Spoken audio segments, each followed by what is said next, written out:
At this moment, I'm supposed to be in Atlantic City getting ready to call a game for Westwood One, but it got canceled. So, and it's not just, obviously I'm not doing the game, and the color guy, Kyle Macy, the engineer, the producer, and that's just us. And then there's, the TV guys, the camera guys, there's a lot of people. 90% of the people that are involved in this are on freelance basis, and they're losing a lot of money, and it's going to continue. We were in Greensboro yesterday, and the last 7 games of the ACC tournament got canceled, and it wasn't just the announcers that didn't get to do the games, but every one of those engineers and the grips and the camera guys, they're getting paid $500 or $600 a game. Yeah, sure. They all lost $3 or $4 grand, so it's challenging. There's no question. It's going to continue. I'm kind of confused on how Zoom works, but this will teach me. When you're, and Bill, I get back. If you're not speaking right now, just click the little mute button, the microphone button in the lower left-hand corner of the screen. Got it. Or if you're in a quiet environment, you don't have to worry about it. But if you have some background noise, which is totally fine, then this is a last-second invitation, so we're glad that you're all here. So if you've got noise in the room, just click the mute button. Otherwise, you can leave it undone. But so you here? Thank you for being here, Sam. What's your circumstances of this week impacted you? Yeah, no. I think this is, first of all, I don't think that it's necessarily going to hit us until we obviously go through the next couple months. It's a weird time, but I think it's an opportunity for us, and I've been thinking about this recently, a great opportunity to step outside our comfort zone and try something different, try something that can enhance you, maybe not as a broadcaster at first, and then it turns out to help you as a broadcaster second. But I think whether it's starting a podcast or doing something that can make your mind continue to tick, because I think one thing that I struggled with literally yesterday was and I'm sure all of us, was we were all locked in on coronavirus. We were all locked in. But I think as the days go by, I think we need to find a way to help each other and maybe discover something about ourselves that we necessarily won't have to. Everyone, please, if you guys don't mind, please. Hang on, Sam. Yeah, if everybody could just mute your mic except for Sam. So when you're, I don't want to sound like I'm reprimanding any, not at all. We're all figuring this out together. But if you're not speaking, just mute the mic in the lower left corner of your screen. And then when you want to speak, just unmute it and pipe in. But Sam, keep going. You have some great ideas. So start a podcast is one thing that you mentioned. Yeah. In a way that sportscasters might be able to fill some of this time. And you talked about just improving ourselves. What are some other ideas that you had along that line? Well, first and foremost, I think talk to as many people as possible. I personally love to share my experiences and stories. There's another person that's on this podcast that actually goes to the school that I work for. His name's Donnie. I'd be interested to hear his thoughts. But one thing that I think is so valuable is the conversation. The conversation can lead to a lot of different things. And I think with this time that we have, it's certainly important to have that type of dialogue. So on top of the podcast, it doesn't even have to be sports related. It can be life related or something that is an interest of yours outside of sports. So I think that's definitely two things: the conversation, the podcast, and trying to untap something that maybe you don't know about yourself. Right. Working on websites could be another. Real quick, Sam, before you mute your mic, are you at Nebraska Omaha? No, I'm at Wingate University. It's about 30 It's about 30, 45 minutes outside of Charlotte, North Carolina. Yeah, no, I'm very familiar with it. You mentioned Donnie, and I saw a D-O-N-N-Y. I thought, oh, maybe that's Donnie Barnes. And I know that Donnie is at UNO. So, Sam, great comments. Thank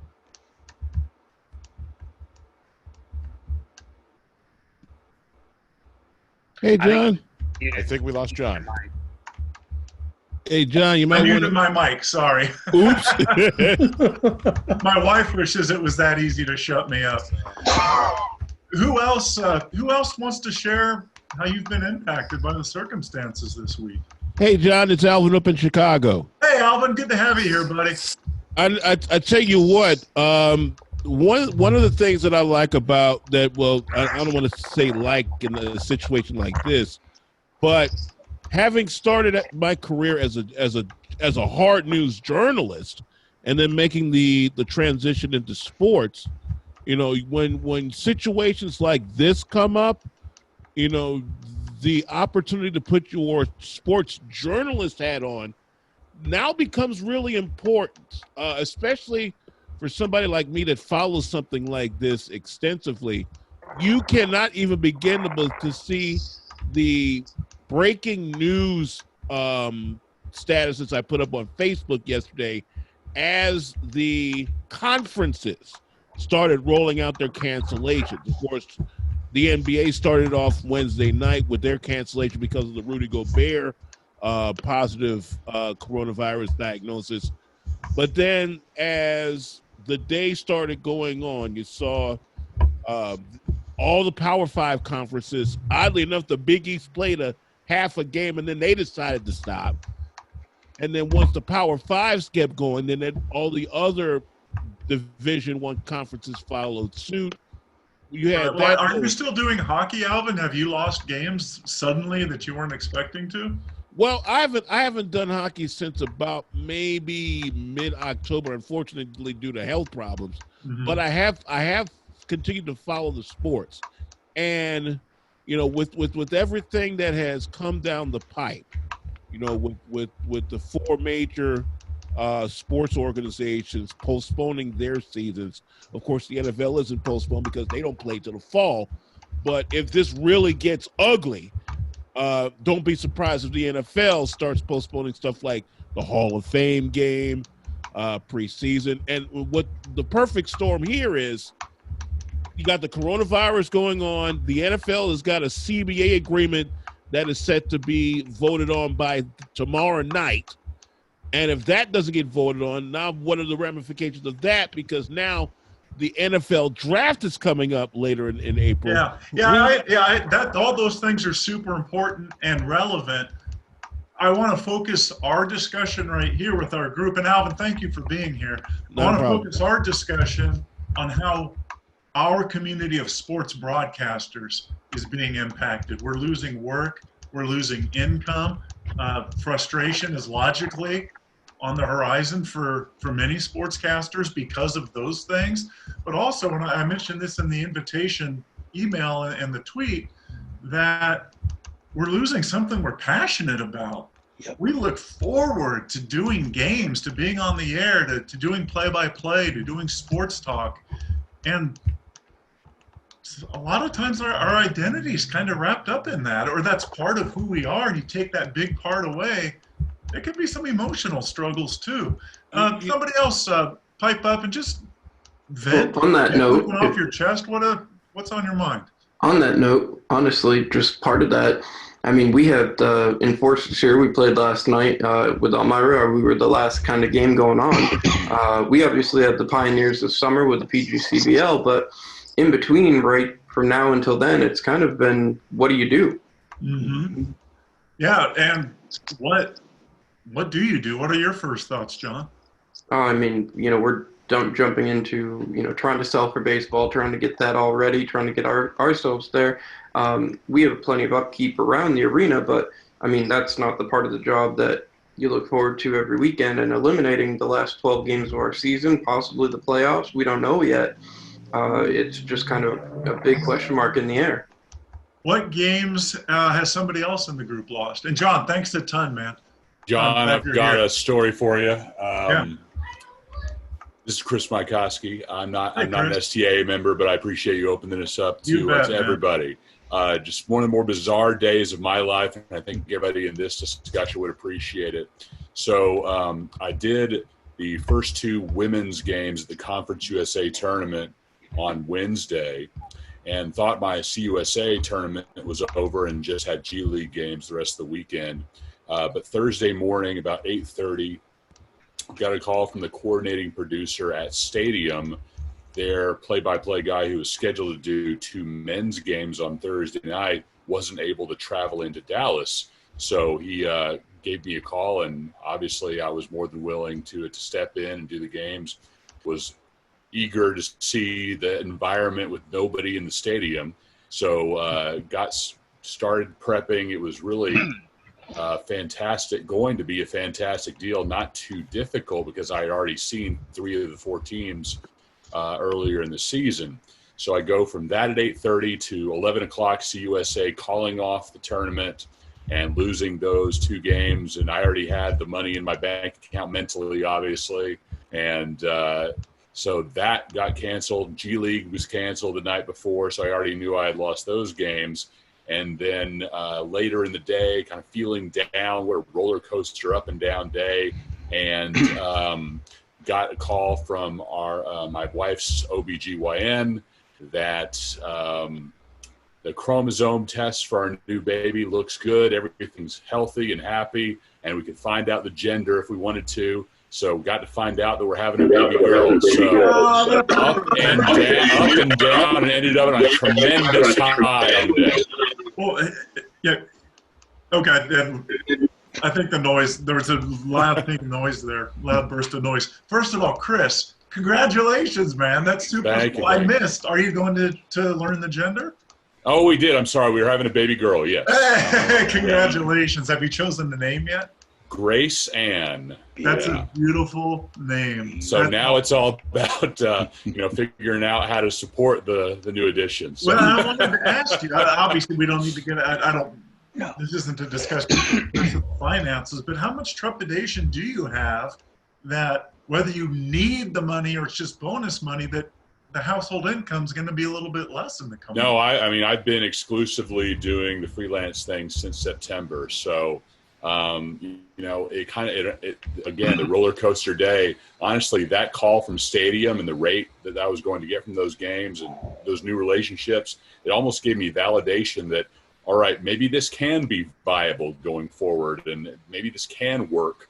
And then, when it got pulled away, it's like, maybe I need to go get a real job now. Yeah. So, yeah. That's scary, especially with the new babies coming along. But congratulations to you and your wife. Thank you. Good luck with Grace. I'm glad you're here, and feel free to pipe in later as we continue to go on. I appreciate you, Chris. Thanks for being here, man.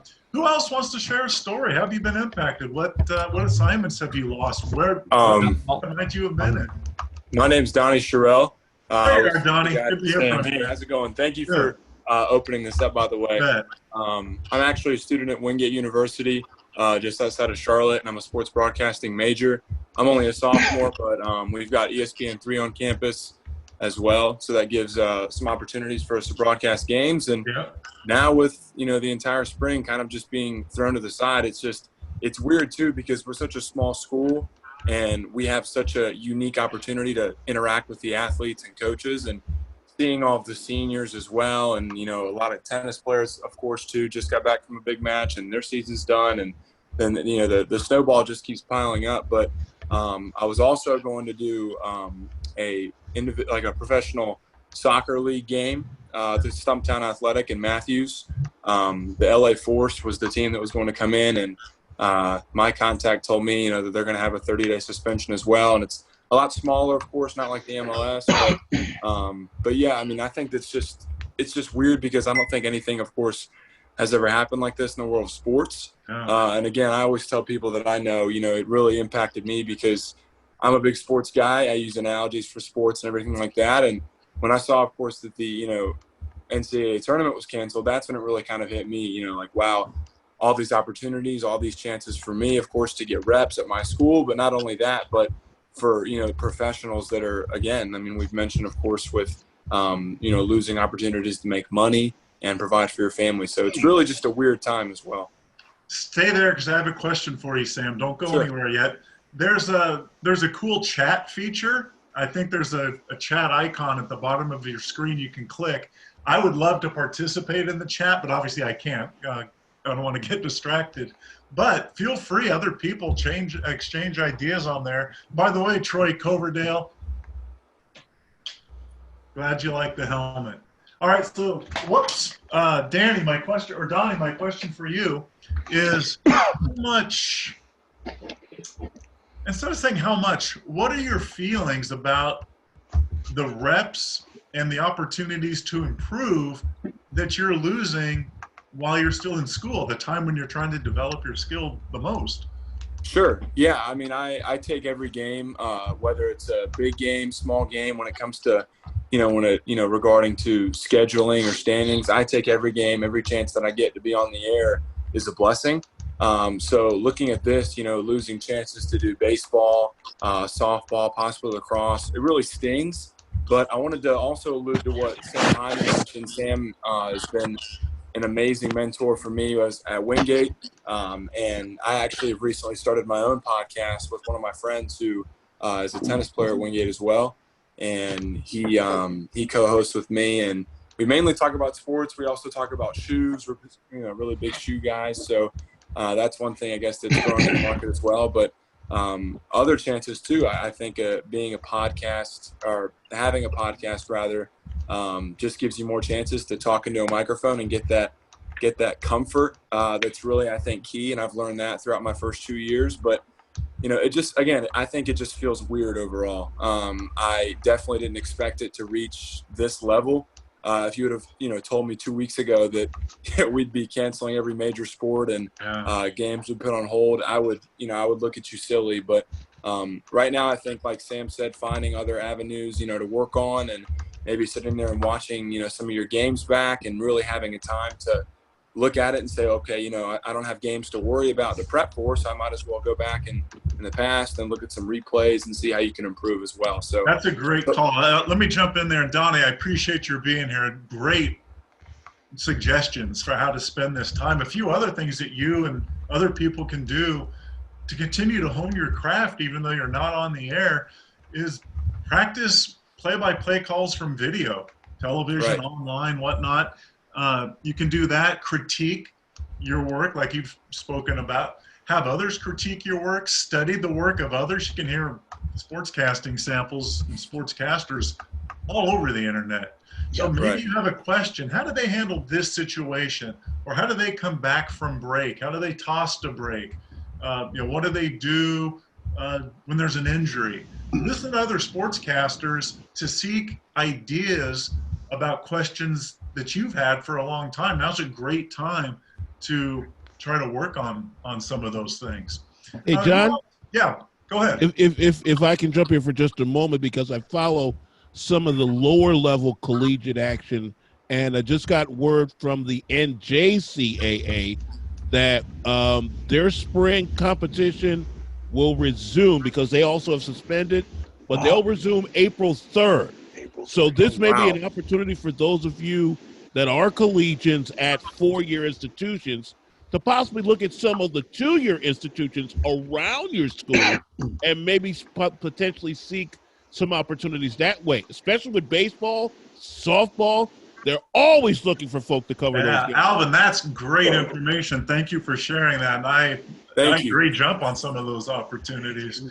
Who else has a story about opportunities lost, or how you're going to spend the time that you I appreciate Donnie jumping in there. My name's Jack Hirsch. I'm also a student. I'm a senior at Penn State. Hi, Jack. Thanks so much for opening this up. This is really, really cool. You betcha. But we were set to head to Vietnam last week. I was going to be doing a story on golf in Vietnam. I'm not a play-by-play broadcaster. I'm an MMJ, and I'm actually graduating in May. Congratulations. Thank you, but I don't actually know when I'm going to be graduating at this point right now. Penn State is going to be online for the next 3 weeks starting on Monday. We're on spring break currently. But so our spring break trip was to Vietnam. We take an international reporting trip every year, and this year was to Vietnam. That was canceled 2 days before we left, and now we're shifting on focusing to coverage of the coronavirus at Penn State. And so what we're doing, we're trying to turn this into a positive. We keep getting set back now, though. That's the problem, because now we have no access to our equipment. We're encouraged to stay away from campus. I live in Philadelphia. I'm here now, so 3 hours away from State College. But right now we're trying to figure out stories to do. There's 3 of us who are gonna do the sports element of this package that we're gonna put together. And yesterday was really rough because, I was talking to my friends. We're trying to report the news as best we can. So I'm, texting all the coaches I know, and inadvertently or accidentally, I told, a very good friend of mine, the NCAA just canceled all spring sports. Your career's over. And that was kind of rough the other day and so I think she's going to end up being part of the story. I hope I kind of can tell her story if she lets me, that, her career was taken from her, just in the middle of a, random spring break Thursday. I mean, she was supposed to head down to Charleston to play a tournament today, and that got canceled. Yeah, no, it's there's so many stories, and Jack, I appreciate your sharing yours. By the way, you got a great program at Penn State. Yeah, we appreciate that. Yeah, anybody's looking to hire an MMJ, I'm here. Yeah. And you sound like you'd be one worth hiring. You sound like a smart and hardworking guy. Appreciate that. Jack, I had a question for you. Oh yeah. Go ahead. Do you know Joe Skinner? Yeah, I know Joe. I actually interned with Joe Skinner this past summer up in Purcellville, Virginia, doing Valley League baseball. So, cool connection there. I'll tell him you say hi. It's a small industry. Yeah, tell him Donnie says hello. It's a small industry, so that's a great example. And it gets smaller the longer you stay in it. So, John Leahy, can I put you on the spot? Yes, hello, John. Yeah, hey, John. I'm glad you're here. It's not really putting you on the spot, but asking you to speak when maybe you just wanted to listen. But John is a veteran hockey, college hockey, and minor league baseball broadcaster. What was your thought when you realized that you're not going to get to finish the hockey season or start the baseball season on time? Well, 2 things about that. First of all, our hockey season ended earlier than anybody else in the country. We finished play on February 27th. John's at Merrimack, for FYI for people. Yeah, go ahead. So we finished the college hockey season February 27th before anyone else was done. So I wasn't directly impacted by all of this stoppage due to the coronavirus. It more indirectly, because on a yearly basis, I go to the TD Garden in Boston for the Hockey East Championship Series, which was supposed to be next weekend. So, of course, all the NCAA hockey was canceled. So I missed out on, being a part of the quarterfinals and the championship of the Garden. So that's something I'm not going to be able to do for the first time in several years. So that was kind of the hockey disruption. And in baseball, of course, I'm in short season. So that's right. Yep, I forgot that's your short season. Right. We don't start until the middle of June. So it's going to be a while before any decisions are made on baseball. So I have a new podcast up and running myself, so that's occupying my time. And I had a chance to talk to Merrimack with an end-of-the-year meeting, and there may be some teaching opportunities for me down the road there. So just trying to focus on whatever I can outside of play-by-play until things get back to normal. Well, I sure hope that things do get back to normal, obviously for our industry, but also as quickly for you, John, as they can. You're a lot of good guys on the industry, but there's hard to imagine there's many better than you, John. You're a good person, so I wish you the best. I appreciate that, John. Thanks for doing this. You got it. Who else wants to share a story about the work you're losing or where you were? Maybe you were doing a tournament that got interrupted. Yeah. Hey, sorry. Can you guys hear me okay? I'm in the airport. Oh, yeah, we're good, Jack. All right. My name is Jack Ludo. And John, thank you for inviting us, even the non-STAA members. I'm a college student like a lot of you guys. a junior at Northwestern, and I see a lot of names and faces I recognize, and I'm a big fan of everyone here. So first off, thanks everyone for sharing. Yeah, thank you for being here. Just to like get something off my chest, I feel like at this point in my career, I was just starting to get a hang of this play-by-play thing, this reporting thing, just getting a system going of preparation, doing it, and then looking back. But obviously now that's come to a screeching halt. Yeah. What year are you at Northwestern? I'm a junior. What spring assignments were you looking forward to covering? So today's Friday, so I was supposed to do a doubleheader for baseball against Kent State. And at one point, I was writing an essay for my final in poli-sci and half prepping, but I sort of figured like, yeah, it probably wasn't gonna be happening, and it ended up getting canceled. The thing we were talking, my friends and I at school, and if we do get access to our television studio, one suggestion we were throwing around was like, go in and kind of do a regular show, but think about it or go back to like an old season. So for Northwestern, we could like go back to the men's basketball of 2017 and kind of do a retrospective type show, like a top 10 on the NFL Network. Yeah. Or like sort of an ESPN classic thing, and just do our best to create content and do segments and maybe even like redo segments from last fall that we didn't love and just redo it and pretend it's 3-4 months ago. That's a cool idea. Yeah, without a doubt. That's a great idea. I hadn't heard that one before. Thanks, John. Yeah, no, I like that. Have a safe trip. Where are you going to, by the way, Jack?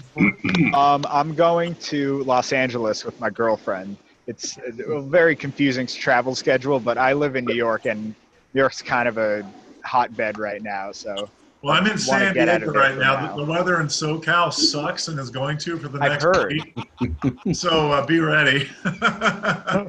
Hey, John, can I jump in here? Thank you, John. Go ahead. Who's that? Oh, hey, Dean. How are you?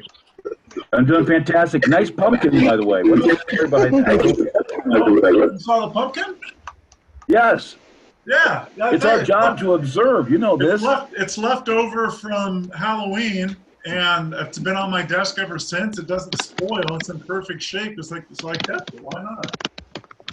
Well, I wanted to jump in just so we all understand, and I am no expert, and I prove that every day, but this is a wonderful opportunity for us to leave our mark on a community. And I literally just a few minutes ago, after thinking about what we were going to do with no high school sports or anything, I do a weekly sports show with one of my clients, and they were saying, let's not do it anymore. And I said, no, we don't. No, what we do is we continue to find stories, because we continue to need to distract people, and we need to not even distract them, but to keep them understanding that the world goes on and we need to continue to go about our lives.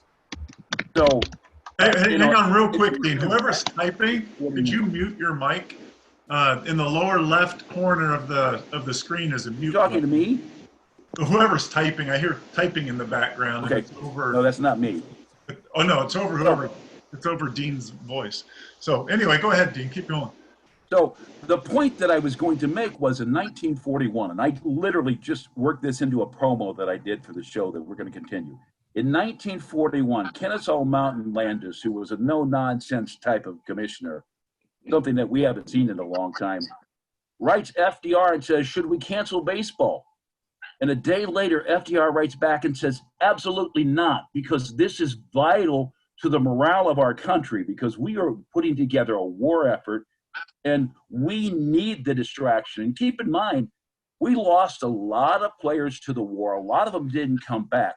But the point is I would hope that we're about something bigger than us just getting a paycheck, but we're about, not just a distraction, but a good distraction. Something that if sports doesn't tell those stories, then we're not telling very good stories. Yeah. Yeah, that's a good point, Dean. And also, just to reiterate, and this was in the invitation that went out, what we're talking about here, and Dean hit it right on the head. Yeah, we're losing paychecks. I don't want to minimize that at all. I mean, heck, but in the bigger picture, there's a lot more at stake for people in being impacted by this virus.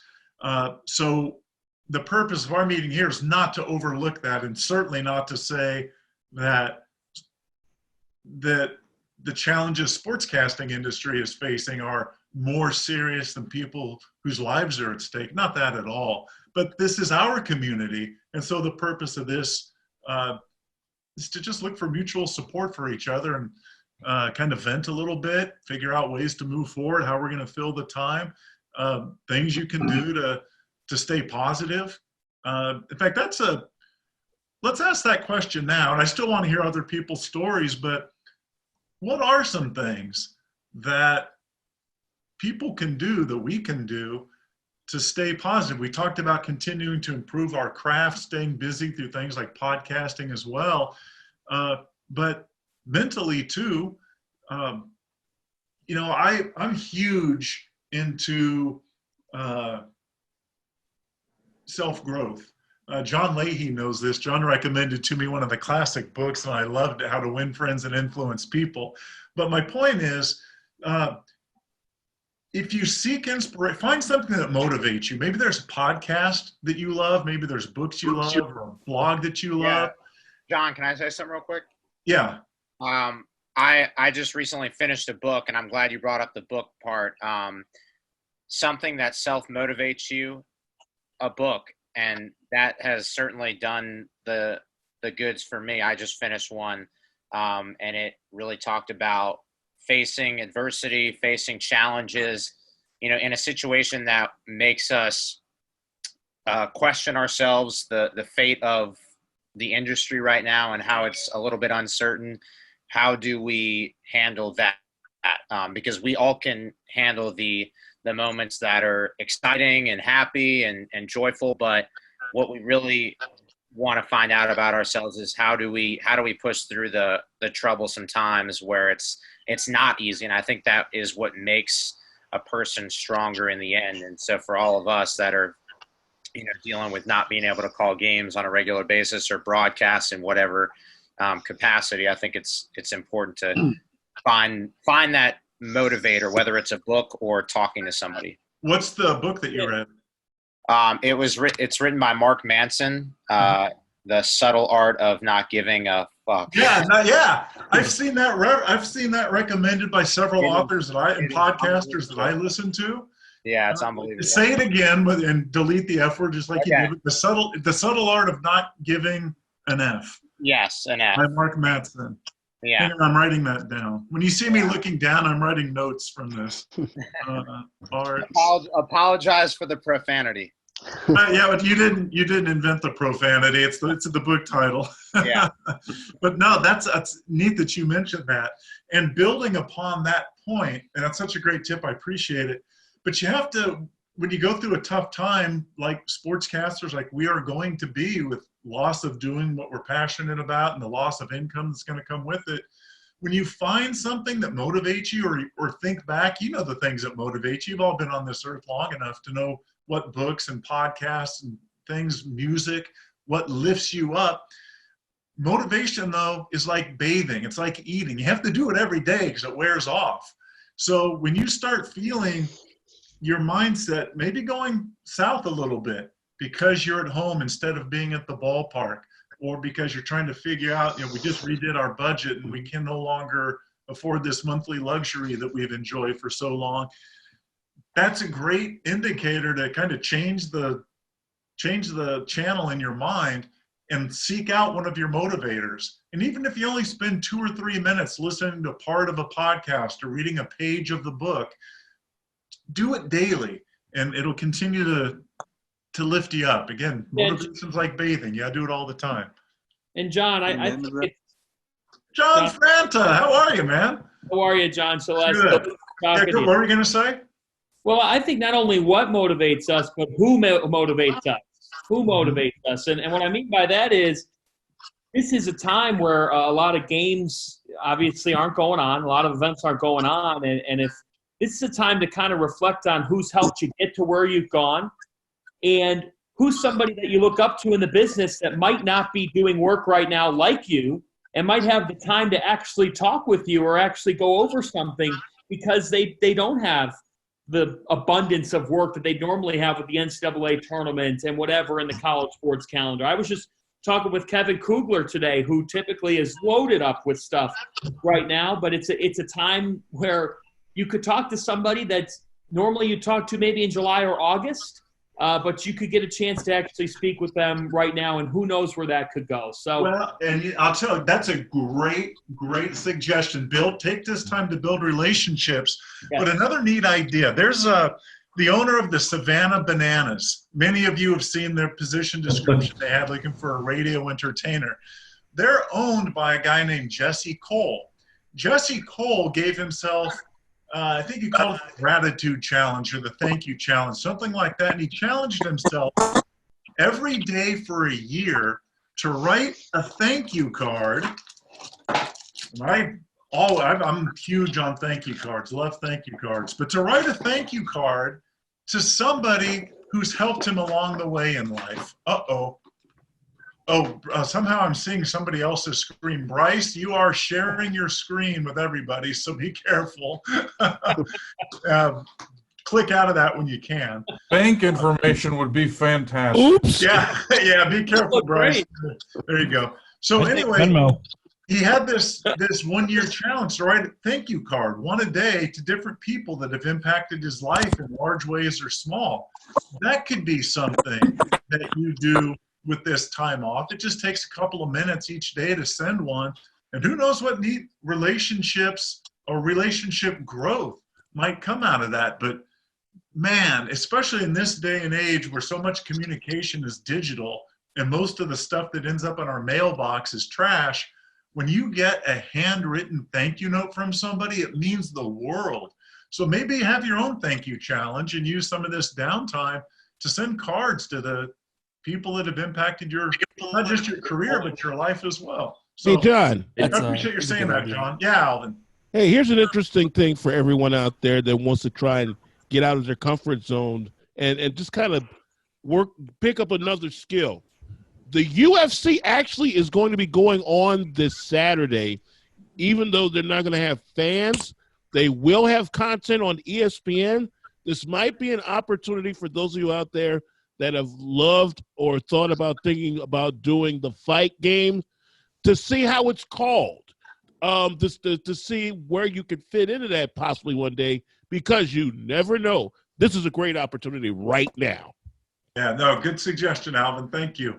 Hey, John. Yeah, please go ahead. It's Eric Stone here. Hi, Eric. It's good to see you, man. Thanks good to see you. A lot of you, I presume, are in your 20s, early 20s. And I just want to kind of throw this in because, John, you probably remember this too. Kind of relating to what's happened this week to what happened on 9/11 when, of course, we had the attack in New York and Washington and Pennsylvania. And sports stopped for a week. And Major League Baseball was off. The NFL pushed a week back. But we knew we were getting sports back. But right now, I think the thing that's making a lot of people nervous and broadcasters who are losing income or whatever is that we don't know how long this is going to go. I mean, we hear that MLS suspends their season for 30 days, and we hear about reevaluations. I've seen some schools postpone their spring sports for the rest of the month, but it could change depending on how far this goes. So my advice to the announcers is, keep the faith, and like John and the others have been saying, find a new skill or maybe find a way to kind of get a little positive outlook during this time that you're not broadcasting. And, I do feel sorry for the announcers that lost income or lost their opportunity to do spring sports or state tournaments like the one that got canceled in Kansas. But eventually sports will come back. So hopefully when they do, you'll be ready to be back as well. That's a great point, Eric. Thank you for sharing that, and thank you for being here, man. Eric's got K-State ties too, man. So I've known Eric for a long time. I appreciate you, man. John, if I can jump in next. Yeah, please. Spencer Smith here in the Philadelphia area. Good to see you, Spencer. I've done years and years of baseball, collegiate summer ball, and minor league baseball. I was with the Yankees AA affiliate in Jersey the last 2 seasons. And just speaking a little bit on, I think, the remaining positive when sports are gone, I started thinking about that over the last 24 hours, and I was stuck in my quote-unquote day job at a local plastic manufacturer that I work at 4 days a week, and there's just this feeling of just bitterness, of silence, of negativity, and it was just pervasive throughout the building. The moment I got out of the building to start my 3-day weekend yesterday, it was just an instant breath of fresh air that allowed me to change my mindset and think, okay, what can I fill my mind with moving forward? That to fill the void, what are some of the positive things I can look at in life? And, you know, keeping in mind my family, who's all the way back out on the West Coast in Washington, which is kind of a hotbed right now for the virus. Thankfully, they're safe at this time.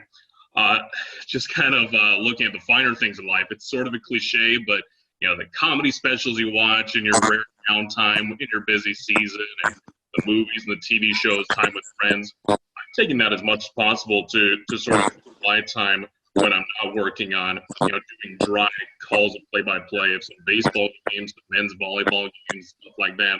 Spending time with my friends here locally, with my girlfriend who's been quite supportive. She herself, she's a high school math teacher, and she was just told today that for the next 4 weeks, no school. It's going to be online classes only.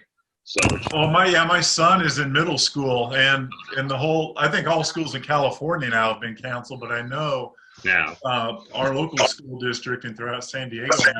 You made a great point, Spencer, about comedy. Humor, laughter is such a great medicine. It's impossible to feel like crap when you're laughing. Right. Even if it's temporary, find something that makes you laugh. Again, podcast, TV show. You know, my son just discovered Larry the Cable Guy on Spotify last week, and he's been telling jokes at the dinner table. Oh, God, not him. The last 5 nights. But find whatever makes you laugh. That can help keep your spirits up, too, and help you cope. Spencer, good stuff, man. I appreciate it. I podcast during that job, and I just I'll be caught laughing to myself. My coworkers will give me a weird look. What is so funny? It's a podcast. Yeah.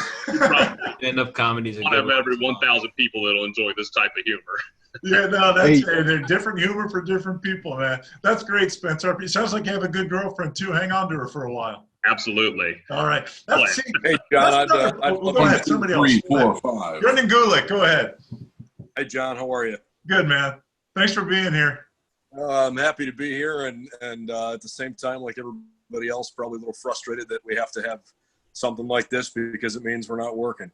It's certainly disappointing. You know, I lost a ton of work. I was supposed to be doing the Division National Track Championship this weekend, and I had the D3 and D2 men's and women's basketball Final Four and Elite Eights lined up the next couple of weeks, and those are events I look forward to every year. And you know, it certainly wasn't unexpected that they went away, but it was a pretty tough day yesterday when all of a sudden you just kind of see the things that you most look forward to fall apart. I'm sure everybody's experienced that in some way, shape, or form. And I guess the thing that I've most focus on here is, you know, when you have a busy schedule and you prioritize your work because you have to, sometimes in a time like this, it's almost good to take a little more time than you think you need to just hit the reset button and think about, okay, look, I can't do a lot of this work right now, whatever not prioritized in my life, whether it's family or friends you haven't caught up with or things that, you know, in your personal life, you know, will help keep you sane when you're going through the grind and people are there to support you. You know, if you haven't circled back with some of those people in a while, even if it's not on a professional front, but like just making sure you use this time to take care of yourself personally while trying to explore new opportunities to grow professionally. Because the fact of the matter is, I don't think there's anybody that isn't affected by this some way, shape, or form, whether it's economical, financial. You know, some people's 401ks took a hit. The stock market's all over the place. You know, hopefully not, but some people are going to get sick, right? So everybody's dealing with something. And the idea that you just have to figure out a way to remember that, you know, nobody's going through this alone, and relying on the people that are around you to lift you up when you need it is okay.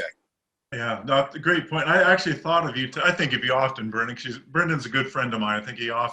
I thought of you today in a context other than professional, because you're in Ohio, I'm in California, and both of our states have been impacted tremendously by the coronavirus and closures and cancellations and things like that. So I hope you and your, I can see you're doing all right. I hope your family's doing all right, and the people, your friends, the state close government inner came circle. out today. The state government came out today and they said, look, it's likely that 1% of the population in the state, even if they don't know it, has the virus. So that's 100,000 people in the state of Ohio. And, that's, you think about how things exponentially grow, that's scary, right? So you try not to take part in the hype and the hysteria, but you also remember you gotta take care of the people that are around you that are most important to you. You're right. Well, and I want to build on something you said, and then we'll hear some more comments about showing appreciation for people around, reconnecting with people. There's a phrase I love called dig your well. It means dig your well before you need water. In other words, if you're thirsty, you don't think, oh boy, I'll start digging my well now, because it's going to be a long time before you get something to drink. You dig your well before you're thirsty. Use this time that the extra time you're going to have on your hands now, maybe to, like Brendan said, reconnect with people in your professional circle of friends. Identify the ones that are the most important with this. Some of us have lost jobs now. So if you lose a job, if you're fired, you wake up tomorrow morning and you find out you're out of work, who are you going to want to contact to say, hey, can you help me out? Then ask yourself, when's the last time you were in contact with those people? If you make a list of 10 people that would be the first ones you would call when you need work, who would they be? And then when was the last time you contacted them? Reach out to those people. Just send them a text and say, hey, thinking of you. How you doing? How things going? Congratulations on the birth of your daughter, Grace, whatever it might be, but reconnect with those people. Use that time now, dig those wells now, so that if you need them in the future, they're still good, strong relationships. Who else has a story or of the impact this has had on you, or a suggestion? John, can I jump in? Yeah, who said that? I did. Anthony? Aaron. Aaron. Yes. Oh, go ahead. So, Aaron, I'm trying to figure out the software. But yeah, go ahead, Aaron. Please do jump in. Either way, it's nice to see you face to face in this aspect. I agree. Thank you very much. I admit I've been corrupted over the last 2.5 years being in the news business. And there's two things that I've heard in the last 10 minutes that have really stuck with me. One, Brendan saying, look out for yourself, take care of yourself. We just had a meeting where my boss compared this, and this is his words, not mine, to devastating flooding that we had here in Iowa in 2008. Unrecognizable compared to what it is right now. Streets flooded, homes lost, terrible. That, 9/11, and the coronavirus are in his top 3 as far as seriousness.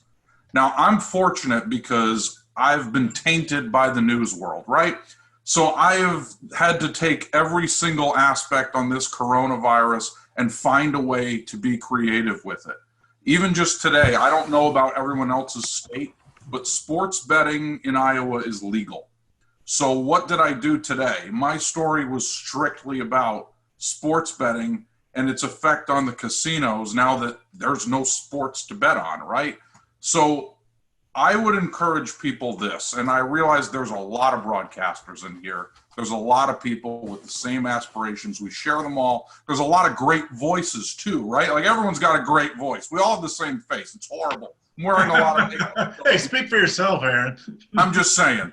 No, but the long story short is that there are ways right now where we can still tell stories. I remember, John, one of the first things I told you when we met is that this is the rawest form of storytelling when it comes to play-by-play commentary, because it's happening right in front of you. We can tell this story with a sports lens in a way that any fan, similar to a 30 for 30, you can take anybody and make them a fan of sports in the way you tell a story. This is an incredible opportunity for us in the sports world to tell a story. And there are so many ways you can attack it. It could be something as simple as a little league team that can't practice right now. It could be something like an umpire that doesn't know what they're going to do. There are so many ways to tell a news story in a sports lens. And I think for everyone that's still in college right now, obviously I'm blessed because I'm in TV right now. And this is my life. But this is our responsibility now. All of us can be storytellers. You don't have to be in the business to tell a story. As a matter of fact, I would argue with a story like this, anybody's going to pay attention to that. That's such a great point. You remind me with what you're saying, Aaron, of a 60 Minutes piece. They may have a story about the coronavirus, but they tell it through the eyes of a family in Sheboygan and how it's impacting them, because they know that everybody else in the viewing audience can relate to that. That's a fabulous point, Aaron. Thank you for sharing that, man.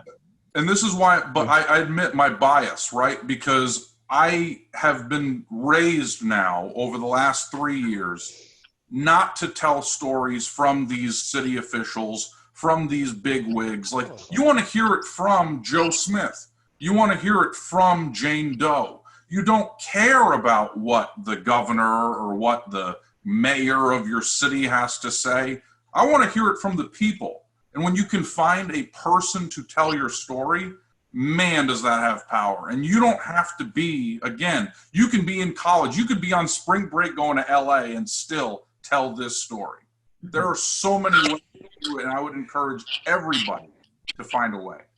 And people are talking about starting podcasts, building upon Aaron's idea. Maybe start a podcast in your local community that shares those exact stories that Aaron is talking about. Though people always say, boy, how do I make money on a podcast? Well, the riches are in the niches. You don't start a podcast about the Yankees because there's 1,000 of them out there. But if you start a podcast about how coronavirus is impacting local sports in Paducah, Kentucky, that's a niche, and you're going to have great interest in that. Aaron, fabulous ideas. Thank you, man. Yeah, I'll piggyback off Aaron, John, if you don't mind. Alex Strofe here from University of Wisconsin. Hey, Alex. Point. How you doing, John? Good to see you. I'm glad to have you. It's good to see you, man. Yeah, it's good to see you as well. Thanks for doing this. I know this means a lot to all of us. But, yeah, just to pretty much double down on what Aaron said, I think it's very important to document what's happening right now. Because in 20 years, when we reflect on this, I mean, this is quite an absolutely amazing time. It sucks, right? I'm out of a lot of work, too. I'm a 21-year-old kid trying to pay rent. I mean, I know how much it sucks. But it's also very important to document it. I had the opportunity before all these tournaments were canceled. Jaron Matheny, who's a student at Ball State, he called the MAC women's basketball tournament on Wednesday. Immediately when their game got done with Eastern Michigan, he called into my radio show. There was no fans there. So it was super unique content, and it blew up that night right before the rest of the tournaments got canceled. So I think it's very incredibly important to document what's happening. Although, as Aaron had great suggestions, right? Get the local umpire, get the Little League team. Although it might seem repetitive, it's not, because people are going to care about individual stories. And I think I can't stress it enough. I think it's so darn important to document what's happening right now. Yeah, and everybody in life, every single person on this call right now, everybody that we each know, everybody has a story. Just because we're not famous doesn't mean we don't have a story that would fascinate. So to use this time that you now have to share some of those stories in podcasts, or it could be in digital. In fact, here's an idea. I hadn't even thought about this. Another way to share the stories like Alex and Aaron have talked about is as a digital MMJ. If you can find your own website or post them on Facebook or wherever, you guys probably know more about than I do where to post that kind of content. But not only are you keeping your name out there, not only are you being productive, which is also going to keep you up mentally, but you're either learning, or if you already know them, you're developing those digital journalism skills that are so marketable today and part of most sports broadcasting jobs. So it's a great time to learn how to do some of that stuff. Those are fabulous. I know we have at least one sports talk host in the room. I don't want to call him out in case he doesn't want to say anything. And Michael, I'm going to get to you in a second. You're going to be next. So thanks for raising your hand. But if you're the sports talk host who I listen to your show on podcast all the time, can we commiserate about it via email? I'd love to hear what your plans are for the coming weeks as a sports talk host who doesn't have sports to talk about. So if you want to pipe in, maybe you could do so after Michael here. Michael, good to see you, man. Thanks for being here. Hey, thanks so much, John. Thanks for setting all this up. Obviously, I know circumstances, they are what they are. I got to say, I saw Anthony, the Titans broadcaster, in here too, so I just want to say him and hey to anybody else out there, grinding through this process. I joined in late, so hopefully I don't repeat anything what people are said, but I think points brought up by Aaron, great by other people as well, finding books to read, stuff like that. I think for me personally, after this, I got sick. I got sick last week. I think more of with a respiratory infection or chest cold over anything else. Recovering fine. However, obviously been out of work all this entire week, not just, yesterday or today. Recovering and, with all the leagues, suspending or canceling, stuff like that. For me personally, it's kind of like, what can I bring to the table? I'm not going to, I'm looking at it more long term, and I'm sure a lot of you guys are as well. Everybody's kind of scared of the unknown and what is to come, and who knows, maybe by next week it could be better, it could be worse, or maybe by a month from now.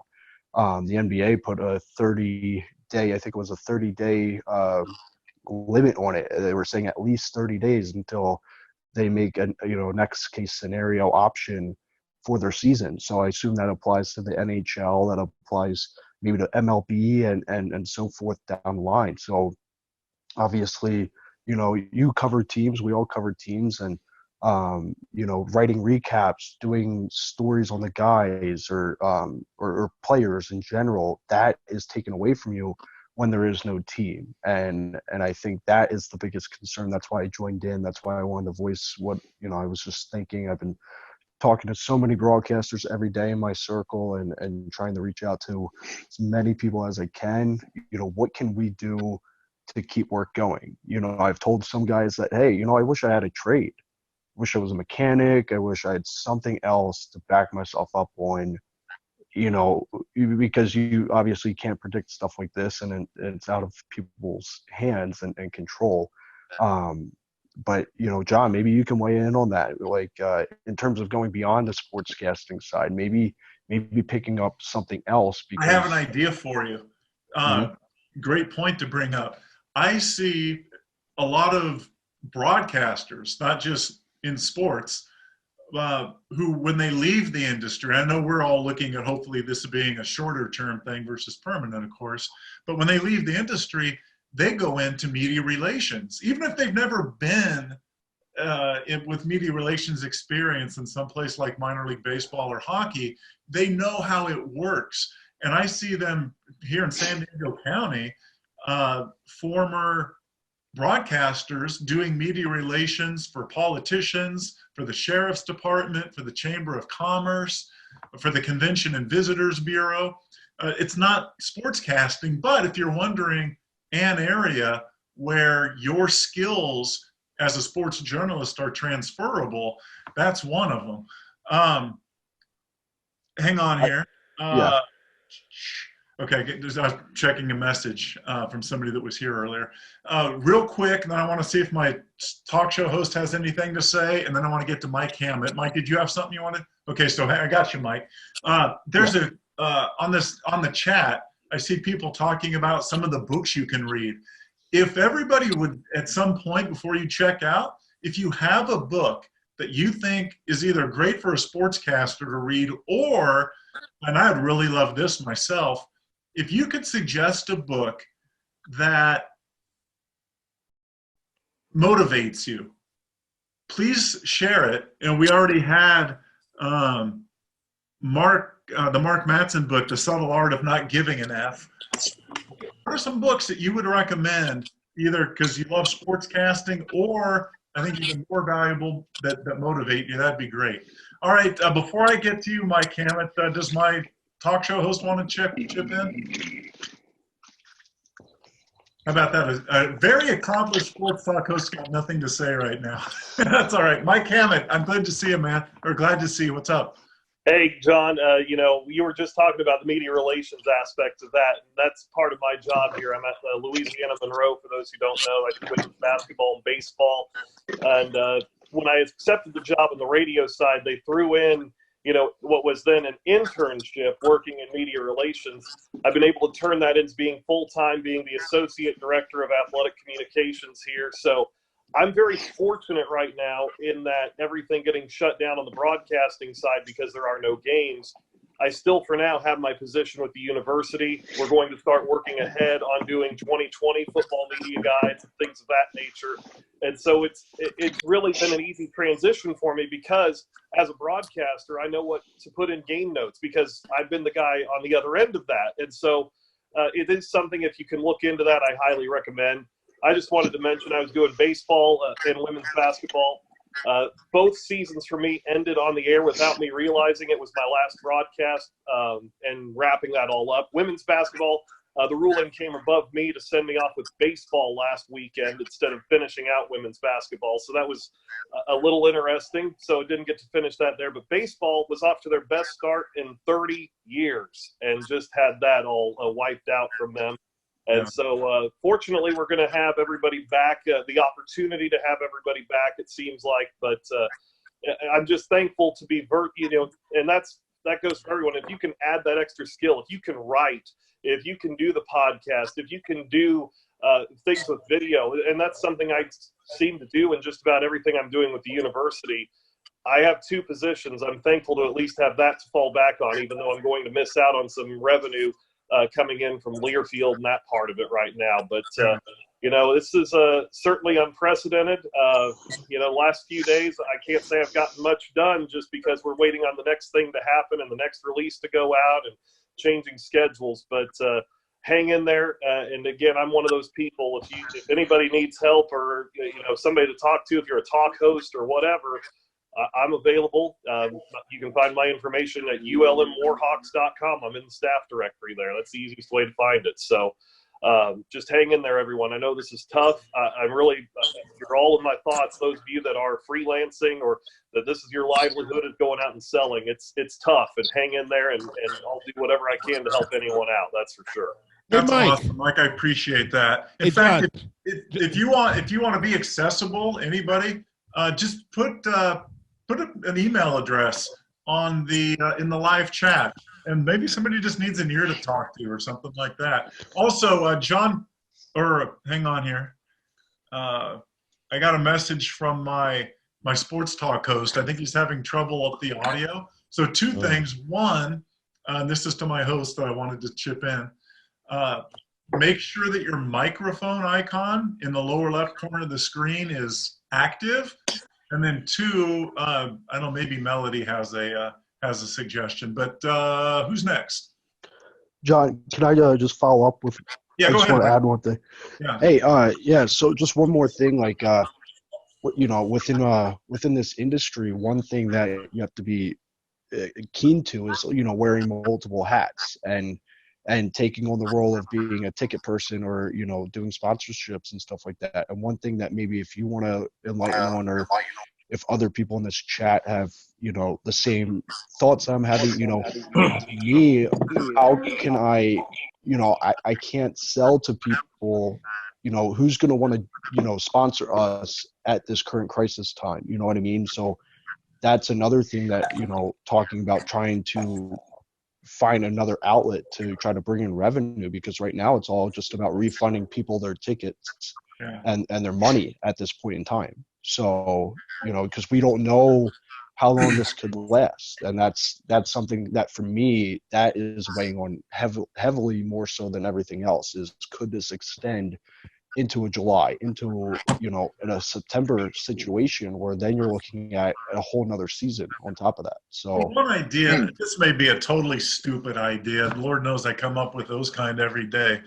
But maybe it'll get the ball rolling and lead to some better ideas. But storytelling in our local communities has become a common theme in our visit here this evening, and a very good one. Maybe you approach some local media outlets, especially those that used to cover sports or that do cover sports but have nothing to cover now, and you give them, offer them some freelance packages. Hey, I wrote this package about the local Little League umpire that doesn't have work now, and whatever the impact is. And you go to your local newspaper or local radio station and say, hey, I'll sell you this for $50. But maybe that kind of thing is a way to sort of monetize these efforts instead of having their only benefit, which is a great one, but instead of having their only benefit be repetition and developing skills, and maybe skills in a new area. I had a quick point to chime in on, if that's all right. Is this, hang on, Riley? Donnie Sherrill.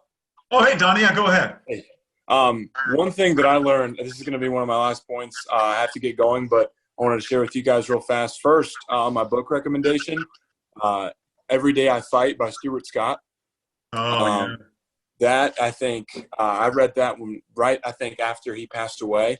And whenever someone asks me, what do you want to be like when you hopefully get, further in the industry and try and advance in my career, I always say Stuart Scott, because I think that his personality, and he really showed, of course, not only with his fight with cancer, but in his book when he talked about his family and his upbringing, there's so much more to sports, or to life than sports, I should say. And that is also leading into my second point of what I was told my freshman year when I was doing a game actually with Sam Hyman. And we were told by a guy, his name's Phil Constantino from Queens. I love Phil. Phil's a great guy. Yep. He looked at me and I asked him, do you have any advice for me? It was my freshman year last year when he met me and when he talked to me, and he told me that the thing that he tries to, take with him, and one thing that I've, taken on myself, is don't fall in love with the sport, but fall in love with communicating the sport. And I think that's huge, especially in this time, really, when, sports are kind of just on pause. It's really weird because it feels like our lives are on pause, especially those that, like me at least, that thrive off looking at Twitter in the morning and looking at all the scores and updates. And, you wake up the next day and you're thinking like, this can't be real. So that's at least what I am also thinking about when it comes to, just communicating as a whole. If you can master the art of communication, not only just in sports, but in life itself. And I know a couple of y'all have mentioned of covering a story about maybe like an umpire who's, not able to work because sports aren't in session, or a coach that, has more time to spend with his family. There are aspects like that. So, sports really to me are just the epicenter of what you can grow from, and you can expand and just try and find a ton of other revenues to look into. But yeah, I definitely think that, this time is, again, as I said earlier, it's weird to think about right now, but at the same time, it also gives us some time to self-reflect, which I'm also a huge fan of as well. Yeah, no, I'm with you. And thanks for Stuart's book recommendation. Hey, John, do you mind if I chime in real quick? Yeah, please, Aaron. Because I got to be honest, and obviously there's a lot of talented people in this, whatever you want to call it. I'll call it a room, but whatever it is, chat. There's a lot of talented people in here, and I tell everyone I meet when they're amazed that you can tell a story in a day. I tell them anyone can do what we do, because everyone has one of these. Everyone has a phone. You can get a microphone on Amazon, a decent one for like $10. Why not? And you brought up the fact, like, hey, like, let me freelance. Let me contact a local station and show them what I can do. Let me try and see if I can get $50 out of them. Post it yourself. Tag them. Show them what you can do. Reach out to everybody. Now, granted, I wouldn't do it in the same tweet because they're not going to like that. We compete with everybody. But why not? Like, reach out to everybody, because we at this point have nothing to lose, right? We are all in the same boat. It is a weird kind of moment where we've never seen anything like it. We're all kind of asking questions, well, what's going to happen next? Our responsibility now for the 48 people that are still left here is trying to show what we can do to further ourselves. Like, this is a selfish industry. We all know that. It's about showing how great we are. So we have a chance to step above everyone else, because while everyone else can get frustrated, and it's very easy when there's no sports, and as you guys just mentioned, talking about I can't check the scores in the morning on Twitter, but you can check something else. And you can actually be a part of that moment now. When people check stuff in the morning, they're going to see you. Be a part of that. Be a part of this moment, because as unfortunate as it is for us in the sports world, there is so much more we can do with it. And I'm blanking on the gentleman from Louisiana, Monroe, but damn it. I'm thinking, but he brings up a great point in the sense of like, well, what do I do now? The fact of the matter is that what we can do right now is go find that athlete that can't play. Go find that athlete that had their basketball season cut short. We have an extraordinary athlete at the University of Iowa. She is one of the best. I'm going to butcher it here, but she throws the disc and she throws the ball. All right, that's as good as it's going to get from me. But she is a national champion. And she just recently tweeted out, I want to start my year, or I want to start my career the same way I want to end it. A full season. Find that person. Doesn't matter whether they're D1 or in a community college. They're out there. They're all living the dream just like we are. Find them. Tell the stories in your local community, however you know how to tell them. Spencer, you had your hand up? Yeah, so, I'm a senior right now, and when I came into Marshall University, there's a lot of people in the broadcasting program. It took me a year or two to get, into broadcast, into calling games. I finally was able to, and in my class, a lot of people weren't sports broadcasting. We have a sportscasting class. I was supposed to take that my sophomore year. I couldn't, so I ended up just taking it. They pushed a lot of freshmen and sophomores in this past semester for me, so I could have the opportunity to take it. And all the stuff I learned in there from my professor, I was trying to implement into my broadcast over the next 6 months from the end of last semester. And I always get this yearly, allergy sinus thing. And I called the last game that I called. It was Marshall men's basketball game versus Florida Atlantic. And I don't know how I finished that game. And now I'm really sad that that's probably my last game as a collegiate sportscaster. Did you happen to get tape? Oh yeah, I have it. Yeah. Oh, good. I just I know that I was muting my mic to blow my nose. Like, I just wanted to call this game. I was going to call this game. That's awesome, man. Playing or something. Yeah. Oh yeah. It wasn't horrible either, but it wasn't my best. Yeah. I'm just sad that and then I was supposed to go to on this trip this week to the National Broadcasting Society in Burbank for their convention, and we couldn't. And then when our school went to all online, they canceled classes next week, so a bunch of people were going home. I was going to have the opportunity to broadcast some baseball and softball games coming up, and for me, I was really looking forward to it because of my class schedule, I hadn't been able to broadcast any yet this semester, and I was starting to prep for it, and then I was actually engineering our game, so we have a partnership with our sports info department where they broadcast our women's basketball games because IMG Learfield doesn't pick those up. Mm-hmm. So I was actually in the producing booth, and our guy was doing the pregame show for the conference tournament. The Marshall women's team had won the first game, so they were playing the first game of the next day. And I was just checking Twitter, and the guy went to break, so I was talking to him. I was like, so A10 or ACC, Big 10, Big 12 just canceled their tournament. You're down there. What do you think is going to happen? And he started to talk back to me, and then his mic cut out.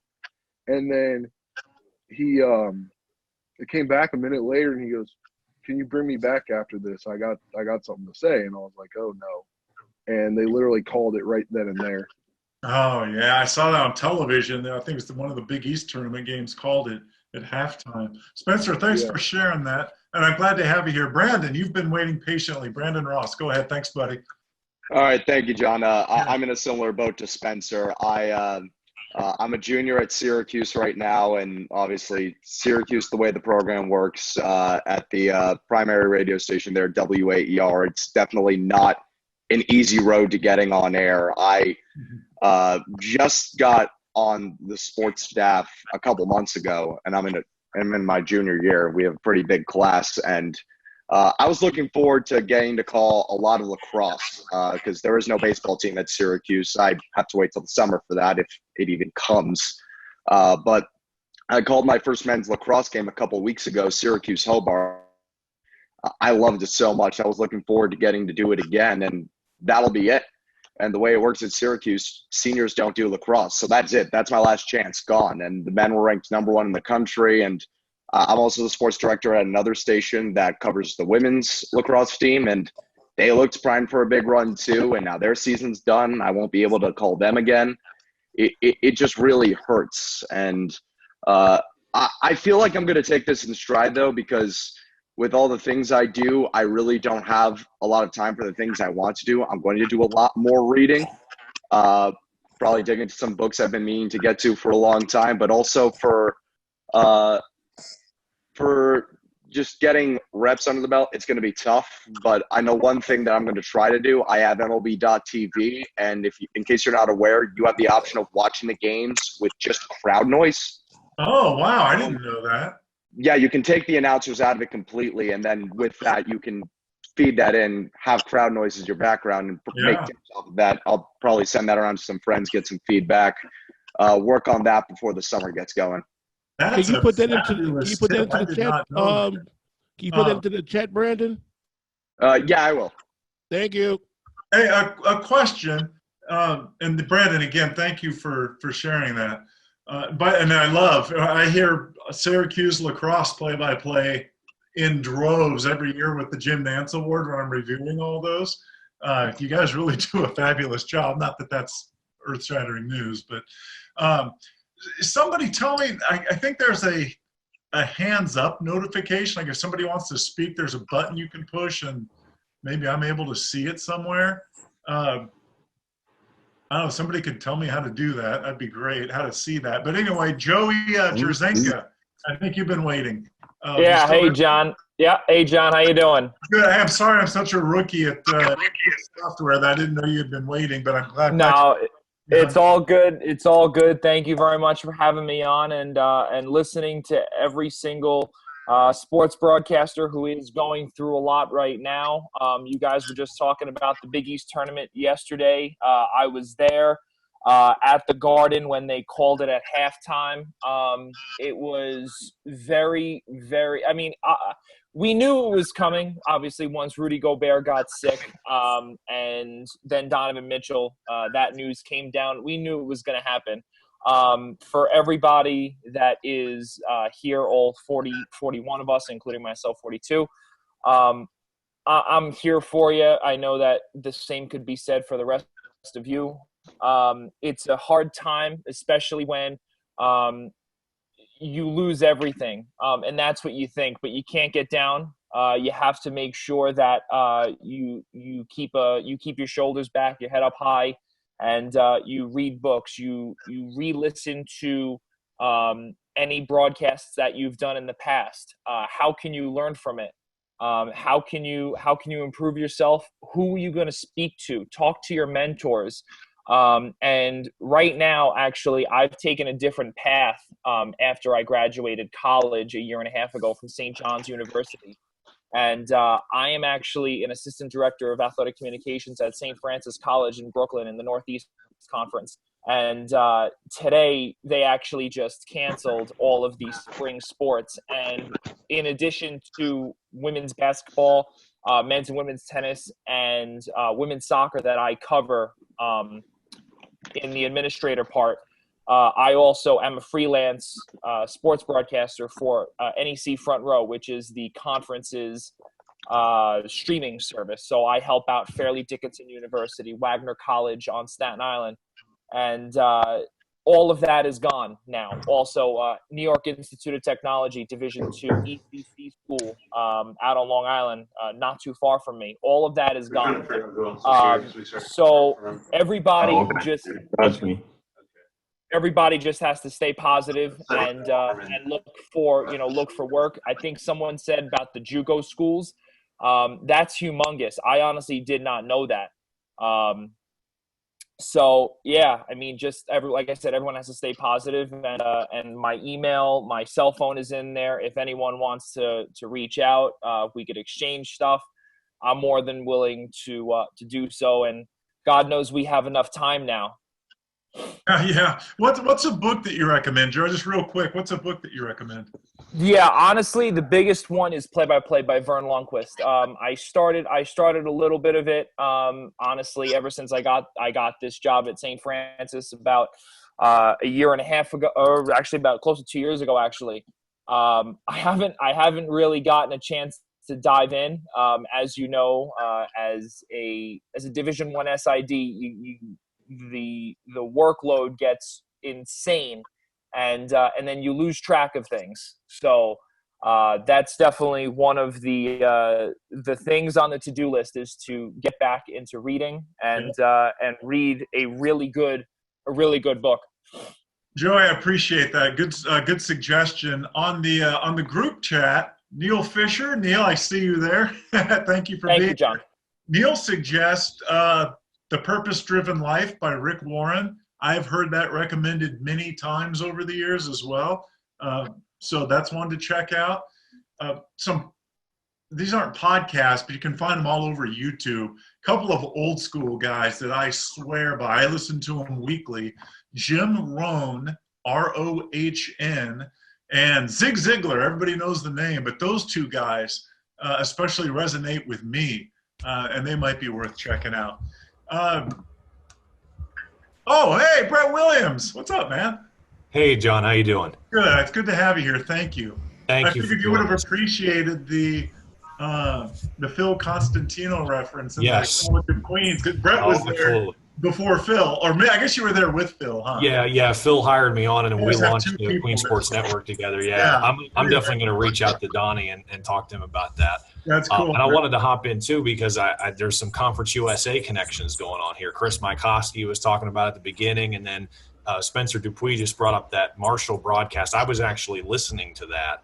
I was getting ready for our game against Charlotte, which was a couple hours later, and I was listening to the Marshall broadcaster when he broke that news, and then all hell broke loose down there. So obviously just a crazy day, but certainly so happy to make those connections with them and with anybody else here.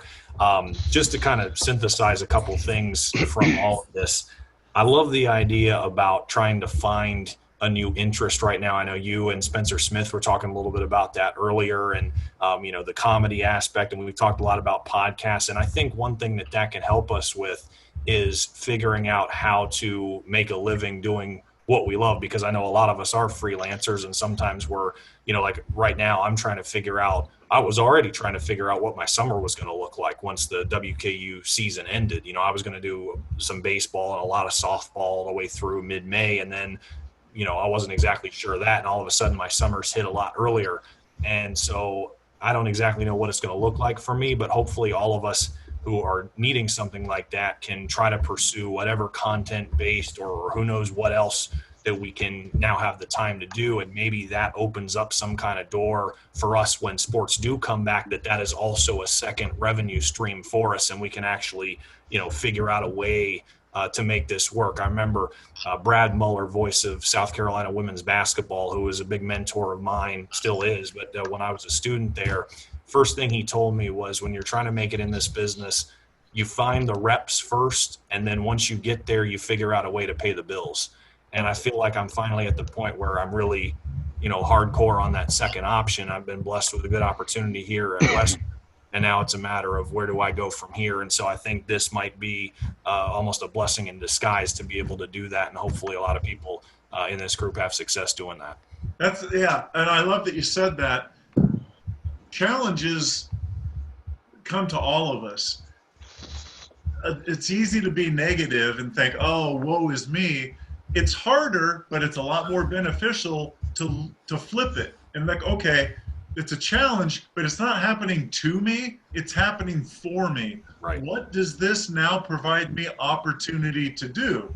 And a common theme is, well, many of the common themes are ones we've been discussing here, and Brett just alluded to as well.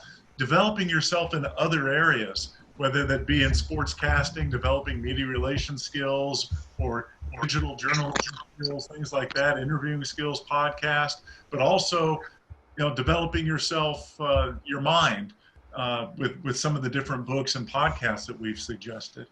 Riley, John. Hey, thanks for being. I know you've been here since we signed on, man. I'm glad I can say hello. Thanks for being here. Glad to be here, man. Yeah, just been right on that whole negative thing. I mean, if it makes any of y'all feel better, we're all kind of out of work. But before any of this even happened, I got canned yesterday due to low revenue streams up here in Aberdeen. So it's a first job out of college. You're thinking, wow, you don't think this is going to happen this soon, but man, it can really hit you. Yeah. Riley Station decided they're not going to do high school play-by-play anymore, and that was a large part of Riley's job. They only brought him up there in the fall, and now he's out of work. And I was impressed. Riley, I hope you don't mind me sharing this, but Riley, he and I corresponded via email yesterday, and I told him, wow, I'm impressed, and I'm glad for you, Riley, that you are not down on the industry. First job out of college, lasts a handful of months, and now it's gone. And instead of being woe is me and thinking, oh, this industry sucks, he's gung-ho and he's excited as ever to pursue his next opportunity. So Riley, props to you, man. It's hard to have a good mentality sometimes. Tough times, but you're doing it. Hey, John, if I can just reiterate for those who came late again, I know a lot of you that are at four-year colleges, but look into the two-year colleges around where you are. There's plenty of them around the major D1s, whether it be Syracuse, whether it be West Kentucky, wherever it happens to be. They're down until April 3rd. That's the latest from NJCAA. When they come back online, I think they're going to be the first one to come back online. That's an opportunity to connect with them, especially the spring sports, because the spring sports are always looking for somebody to cover them on the JUCO level. Perfect opportunity to get some reps. Yeah, no, thanks for the reminder, Alvin. Has my sports talk host figured out the microphone issue? Yeah, is this working? Yeah, can you hear me? Yeah, I got you, but before I want to hear what you have to say, obviously. But before we do, I want to tell you this. This is going to mean nothing to everybody else, but John had a parody on his show a week or two ago when K-State voted a guy named Joe Clanderman to defensive coordinator. He made a spoof called The Clandy Man after the Sammy Davis Jr. song. John, I was so ticked off at you that morning because immediately after I heard that on your podcast, I went to go work out, and I was not in the right frame of mind for the next 5 minutes thinking, the Clandy Man can. So thanks for ruining a workout. But how are you going to approach your show with nothing to talk about the next several weeks? Well, yeah, hey, for what it's worth, it seemed like the coach himself, when I asked him about it, he wasn't too crazy about that either. So his opinion means more than mine. Yes. It's a wild time. I mean, I just got done doing 2 hours today, and I think Yesterday was a little bit more somber, just trying to react to everything that was going on. I was in Kansas City for the Big 12 tournament on Wednesday night because K-State played, and it turned out to be one of the last college basketball games of the year. It tipped at about 8:30 on Wednesday, and it's just surreal being there and watching everything that was happening. And you kind of I started thinking at that point, like, man, this really may get to the point where we're going to have to be creative here. But I actually really like what I saw earlier today from Jason Barrett, who's obviously somebody that means quite a bit in the sports radio industry. And he said, this is when the cream rises to the top. Entertainers entertain, talkers relying on news and results get exposed. And I love that. I think this is the time where you do truly test yourself as an entertainer if you're a talk show host. And it was a lot of what we did today. I had Armin Williams tell me recently, who's a PD in Houston, like, hey, the best sports talk shows are a sitcom. You know, everybody has their role and you're able to be entertaining no matter what the content is. And that's really the attitude that I tried to take into what we did today and what we're going to do moving forward. I mean, it's all uncharted territory, and we're going to take the weekend all to brainstorm just some ideas, kind of a rainy day file to put together, and, you know, ideas that we can pull out, interviews, whatever it's going to be. But I think the important thing is just to remember that at the heart of it, if you're doing a sports talk show, any kind of talk show, the idea, right, is to be entertaining. And I think that should be translatable across multiple platforms, whether it's sports or whether it's whatever the pop culture topic of the day is or the big news topic of the day is. And I think right now, more than ever, honestly, with sports talk shows, this can be a time that can be I don't know if like renaissance is the right word, but just really, it can be very important to people because it's going to get hairy, and everyone's still looking for an escape, and sports aren't there anymore. So if you have your audience, your core audience that knows you and your personality's on the show, now is the time to continue to be there and continue to make people laugh and give people that sort of an escape. So I was actually just telling our guys on the show today, like, man, I think this is a time to really step up and dig into that as much as we can and be there for a lot of people right now that are stressed and wondering what's going on with all this situation. And I think it's a real opportunity, to be completely honest. So that's the way I'm trying to view it. I kind of gave myself 24 hours to really wallow in all of this. I also do K-State baseball play-by-play. And, you know, I mean, you guys all know the story. Missing out on a lot of money. They were going to be a good team this year, I think, for the first time in a while, and I was very bummed about that. But I've tried to turn the page and say, hey, I've got more time to focus on our show now, and I think this is a real opportunity for all sports talk hosts that are out there right now to play a very important role in what's going on. I love that. We grow when we're taken out of our comfort zone, and sometimes we're hesitant to do that on our own, to take ourselves out of our comfort zone. But like John said, the circumstances of this week are forcing us out of our comfort zone. And the cream will rise to the top. And that's a great opportunity to grow. So instead of looking at the glass as half empty, look at it as half full. Good comments, John. I appreciate your being here too, John. Thanks a ton, man. Absolutely. Emaw, every man a Wildcat. Yes, sir. That's right. Go Cats. Bet. Who's next? I guess I'll go. Who's? Me, Anthony. Anthony. Okay, Anthony, Adam, and then I think Spencer might have had something else. Adam, good to see you. Anthony, I'm glad you're here. Thank you for that. What are your thoughts, man? Well, hey, John, longtime follower, first-time caller. So, also I see that Jason Gret just joined the chat, so that's the third Seton Hall Pirate to join this video chat today. I noticed that too, Jason. It's good to have you here. Thank you, buddy. And was it Michael Wazinski? He gave me a shout out before. I also work in the North American Hockey League, New Jersey Titans. It sucks. Like I not only work for the North American Hockey League, but I work for the Eastern Hockey League, and they have a subdivision, the EHL Premier Team. So I do play-by-play for 3 different teams, and all 3 teams were in first place. The Titans had a really good chance to go to the Robertson Cup playoffs in Minnesota. The director of communications for the EHL, whether or not the 87s would make it, which I think both teams had a chance to compete for the title, I was going to go to Providence College and do rinkside reporting for their broadcast. So I was looking at a really fun spring with playoff hockey, and it's all gone. The way I see it, I think I just want to kind of relax, take these next couple of days to just kind of hit the mental reset button where I can take my mind maybe like off of sportscasting for a little bit and maybe get back into it when the time is right. But that's kind of my outlook right now.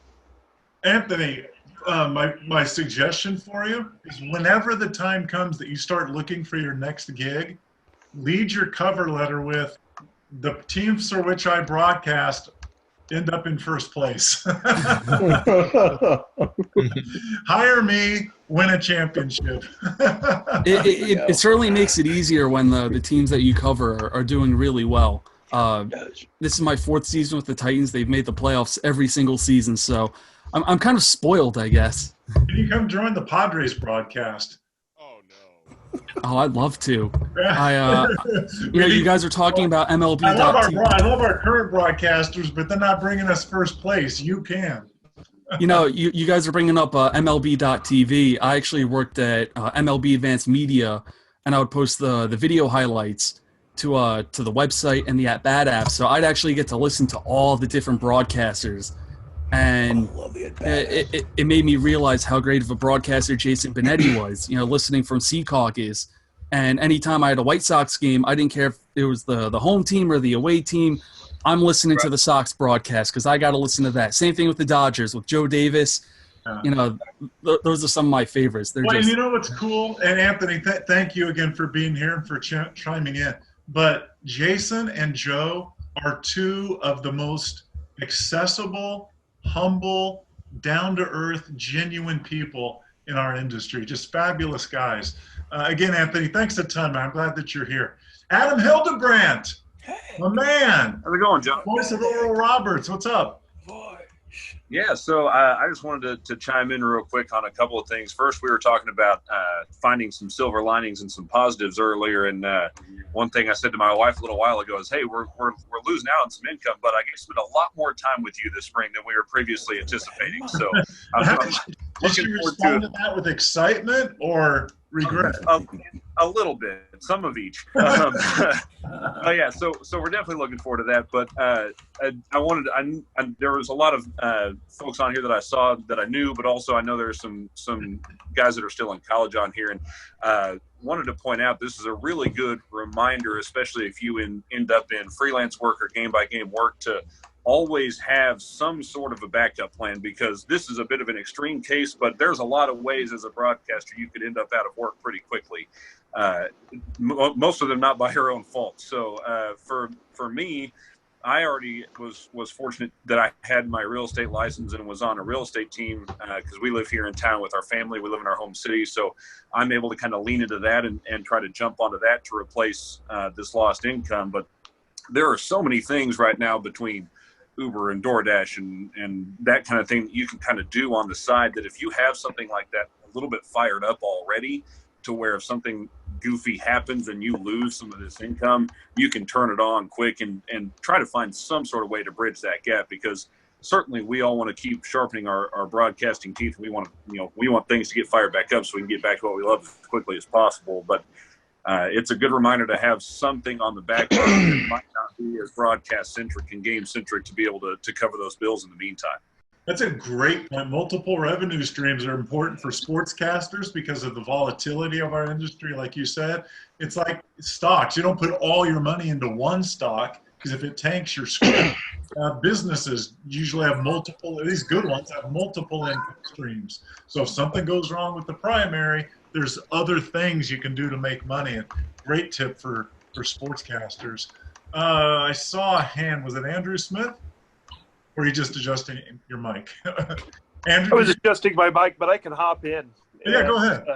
And thanks for being thank you, and thanks for hosting this. And I, right now, probably should be in the first period of an ECHL game tonight. It's obviously we don't know when or if our season will continue. And so really, I think the hard part is understanding that we may not get closure on the season. So, and the one thing I've loved about this industry and the one thing I've loved about this chat, the relationships we build with each other. So I'm hoping to use this hiatus to foster and build some of those relationships and circle back to people that I've known in the past or who have helped me in the past, and hopefully lean on them to help me get better, and hopefully pay it forward to some others as well. But I think it's just that lack of closure on the end of a season that's probably the most difficult part. It probably hasn't hit me yet that we're in this little pause. But I wanted to throw out a little piece of advice for the college guys as well. Obviously, wherever you are, especially if you're in the North, and in Indiana, this is certainly the case where our high school sports are shut down for about a month, but it's likely they'll start up as well soon. So if you're looking for reps, because really the key, especially when you're young and just starting out, is getting reps. If you're looking for reps, look at the local high schools and see if there might be some opportunities to pick up some games there and get some experience. And maybe there might be some opportunities with your local campus radio station or a local radio station as well, or just streaming them yourselves, that can give you some opportunities to get on the air. Well, good point. And Alvin Washington has mentioned junior colleges, and they may still be playing when the bigger schools aren't. If I'm not mistaken, and I used to teach and work, I used to teach sportscasting at a community college in San Diego. If I'm not mistaken, because it's community-supported radio, community colleges must let on the air anybody who wants to be, whether they're a student or not. So if you want to use some of your time to polish your talk show hosting skills, don't expect any callers because nobody's probably going to be listening, but that doesn't matter. You're still doing it. You're getting tape. Keep that in mind. If there's a community college in your area, tell them you want to do a show. And at some point, you can't pick what day and what time of day you get to do it. They may tell you, yeah, we've got Saturday nights at 8 p.m. available, but it's an option for you. Who else? Brian Crozier. How are you, buddy? Good to see you. Unmute your, I unmuted your mic, I think. There you are. Yeah, I'm a big... Your audio is cutting in. In fact, it's mostly out. I think I unmuted you, but can you make sure, just go to the lower left-hand corner of your screen and make sure your mic is on? Yeah, not hearing you. Also, if you click on the small arrow right next to the microphone, you might have a different microphone that's on, so just check that too. Oh, good point. Yeah, you might be set up for... Can you hear me now? Yeah, there you go. There we go. You're a genius. Yeah. So sorry about that, John, but I wanted to throw out one other potential source of income. It's something I've done a few times with being in between broadcasting jobs. Substitute teaching. In a lot of states, they don't have very stringent requirements for that. You might just need a 2-year college degree for that. In a lot of states, now in Illinois, where I'm from, they do require a 4-year degree, but in a lot of states, I know it's just 2-year degrees. Because I was looking at Indiana a few years ago, Indiana only required a 2-year degree. So that might be something for everyone to look at as well. And one other point I want to make, of course, and we've talked about this often, John. I think I was one of the first clients 15 years ago. But positive attitude, just, you have to look at things glass half full at the end of the day. And I know that this is a very tough time for a lot of people, and I've gone through it myself. I've been in and out of jobs for a few times, so I know what it's like. It's a tough experience, but at the end of the day, you're breathing. You've got things to look forward to, and I think this is going to be something. It was mentioned earlier, a blessing in disguise. I think for a lot of people, it's going to be a blessing in disguise. So that's the way to look at it. So I just wanted to chime in with that as well, and I hope the best for everybody. I know for some people this is going to be a really tough time because income's going to be shorter than they unexpected or nothing's going to be coming in at all. So just want to wish the best for everyone, and wanted to, just say hi to you. I haven't talked to you and be able to actually see you at the same time. Brian, good to see you. You are a charter STAA member, and so I thank you for that. But I've also, you and I correspond when you've had the ups and downs in your career, and I've always admired your resiliency and your resourcefulness. For example, putting together a package to do local games online. That's a lot of hard work, putting out the website, building the website, incorporating the infrastructure, trying to sell it, doing the game, and you did all that, man. And another thing with this situation that, if you want to work on your news bones right now, the news part of your career, if you're thinking, a lot of positions at local radio stations are combination news and sports. I think a lot of the younger people know that if they're looking at the job listings. If you want to work on your news side of things, this is the perfect time to do it. You have 100 million storylines to work on your news right now. So smart. There's no such thing as a full-time play-by-play job coming out of college. Exceptionally rare. Usually, you have to do what Brian said. My first job, McPherson, Kansas, news and sports director. Had never done news, had no desire to do news, but that was the vegetables I had to eat to get to have the play-by-play for dessert, and it was the foundation for my career. And the teaching thing, fabulous idea again. When I lost 2 jobs in, when was it? 03.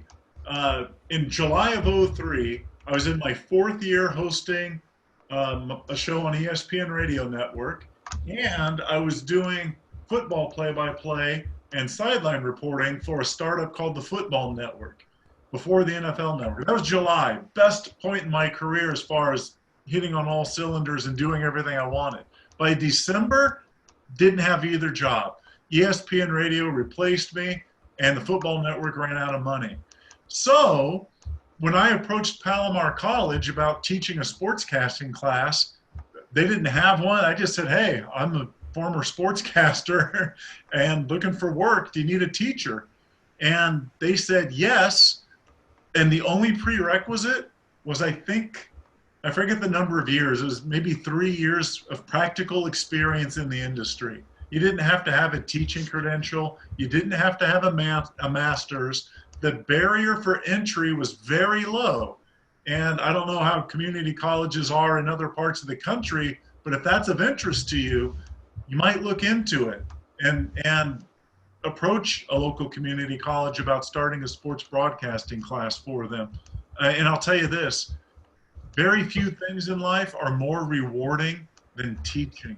You may find it fulfills you greatly. I see Brian nodding his head. It's fulfilling, and maybe to a degree that you don't anticipate. Who else? John Leahy, did you have something?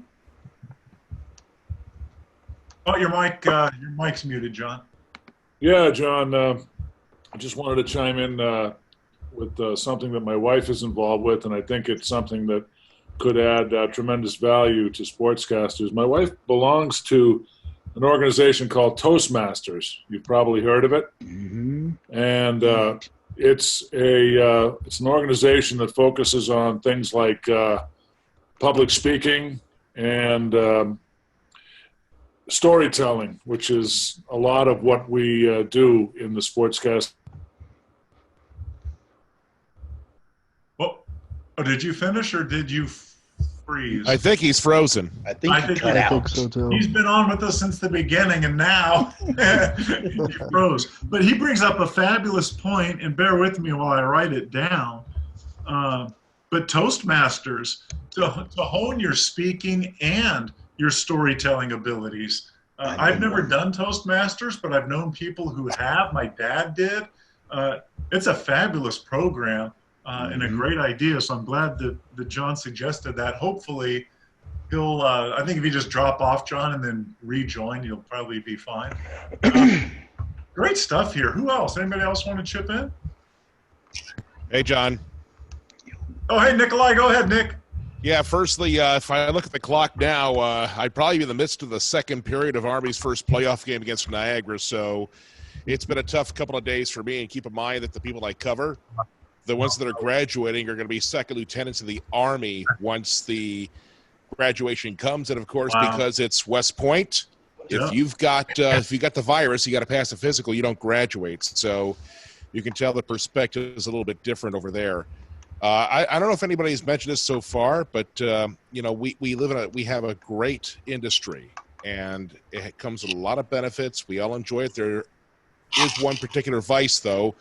We are always on the road, it feels like, and eating out in the middle of the night. So if there's one thing that we should all try to do during this free time we've got, maybe focusing more on losing weight or getting healthy. That's something I've got to start doing myself. So I'm sure that's one of the things that will keep us all mentally sharp as we get through this period of uncertainty. Boy, that is fabulous. I've exercised since I fell out of my mom's womb.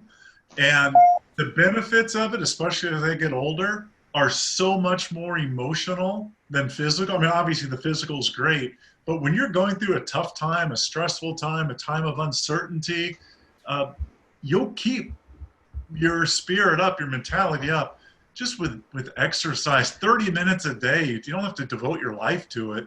It's kind of like that line from Legally Blonde, exercise releases endorphins. Endorphins make people happy. Happy people don't kill each other. Yeah. That's putting a valuable tip in a fun container. I like that. Thank you, Nick. Hey, it's good seeing you last year at NSMA. I hope you'll be out there again this summer. Well, it's the end of June, and remember, she's married now, so she might be able to come with me. You're married now too. Yes. Well done. That's awesome. Who else? Anybody else want to chip in? I got one thing. Yeah, go ahead, Mike. Hey, yeah, so again, just, reiterating a bunch of stuff people are saying, I think it's important to just keep in constant contact with people, reach out to those that you haven't talked to in quite some time, and really just focus on your mental health, because in the end, I'm sure sports will be coming back at some point. Nobody knows maybe what a timetable is looking like for it, but I think maybe one thing, if anybody else wants to hop in, or if you want to take part in maybe this unprecedented event that's taking place and unfolding in front of us. I mean, another thing that I've been thinking about after hearing everybody talk is just there could possibly be teams folding. I work in, Anthony was saying earlier, the North American Hockey League. Pennsylvania born, announced college hockey D2 at Millersville University. I took a job right out of college, announcing full time with the Jamestown Rebels out in Jamestown, New York, up by Erie area in Pennsylvania. And then was let go in May. Thought I would be in New York for 2 years and climb the ladder and yada yada. And next thing you know, you're out of a job. I spent all of last summer, applying, interviews, process, and now I'm all the way in New Mexico, calling for an NHL hockey team out here in their inaugural season, which ended very abruptly, obviously, as maybe many of you did. But I gotta say, talking to many junior broadcasters, talking to many people, even in pro broadcasting, that are kind of at the bottom of the barrel in terms of farm systems. I've heard some talks that there are teams that could possibly be folding, due in part because even they are living literally game to game. They have to, missing out on one game impacts them just paying the staff, and for some they have to pay the players. The league I'm in, we don't pay the players. They pay the billet families, and that's it. Really, the guys are they're here, and we weren't going to make the playoffs, unfortunately. But I think if anybody else wants to chime in, feel free. What are your thoughts on the competition coming out of this unprecedented event? I mean, there could be even more challenges ahead in terms of applications when you see some job openings. I've heard of play-by-play for one broadcasting job last year had 75 applicants, within the first 2 weeks. And I was lucky enough to have known the person who was doing the play-by-play. The opportunity was for color and to do more stuff. And they were only interviewing 7 people. And I only had that because I networked with them through my internship with the Reading Royals. That's 70 or so people that could easily double or triple for just one spot. I mean, this could literally change and push people into a different direction. I mean, I that's what I'm thinking about mainly is just, these people that are in a pro opportunity right now, if their team folds, they have this year of pro experience, and I got junior experience, and we're going to apply for the same position, if they end up on the market again. How can I combat that? How can I make my resume stand out to people that have been in the industry for 5-10 years, have been calling NCAA basketball or so-and-so? I mean, I don't know. You guys chime in. You let me know. That's something that I've been flustering about, Has anybody else thought about that and the possibility that if this does cause some teams to fold, there could be even more competition in an already crowded job market?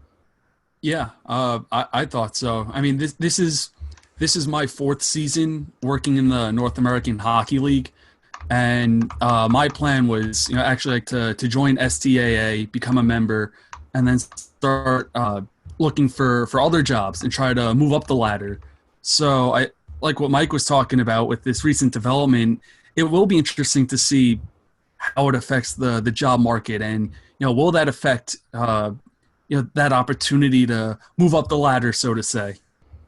As someone who works currently in college hockey and has for a long time, I can assure you that there will always be a market for junior hockey because it feeds the college game. So we know that hockey can be an expensive sport, and a lot of these NAHL teams are in markets that used to have Central Hockey League teams when I was with Mississippi, the River Kings a decade ago. So I don't think that you have to worry as much in an instance where you have junior players who are looking to play in college hockey and you don't have to pay them a whole lot as opposed to maybe the Federal League or the SPHL. I think that the two, you're actually in a pretty good spot. It's admittedly something I don't miss about, being at Army in the NCAA as opposed to being at that level. But I certainly understand that there's a lot of uncertainty, and maybe some business people in charge of those teams are taking an opportunity as well to evaluate how they're doing business and how they would finish maybe this season or get a head start on next season.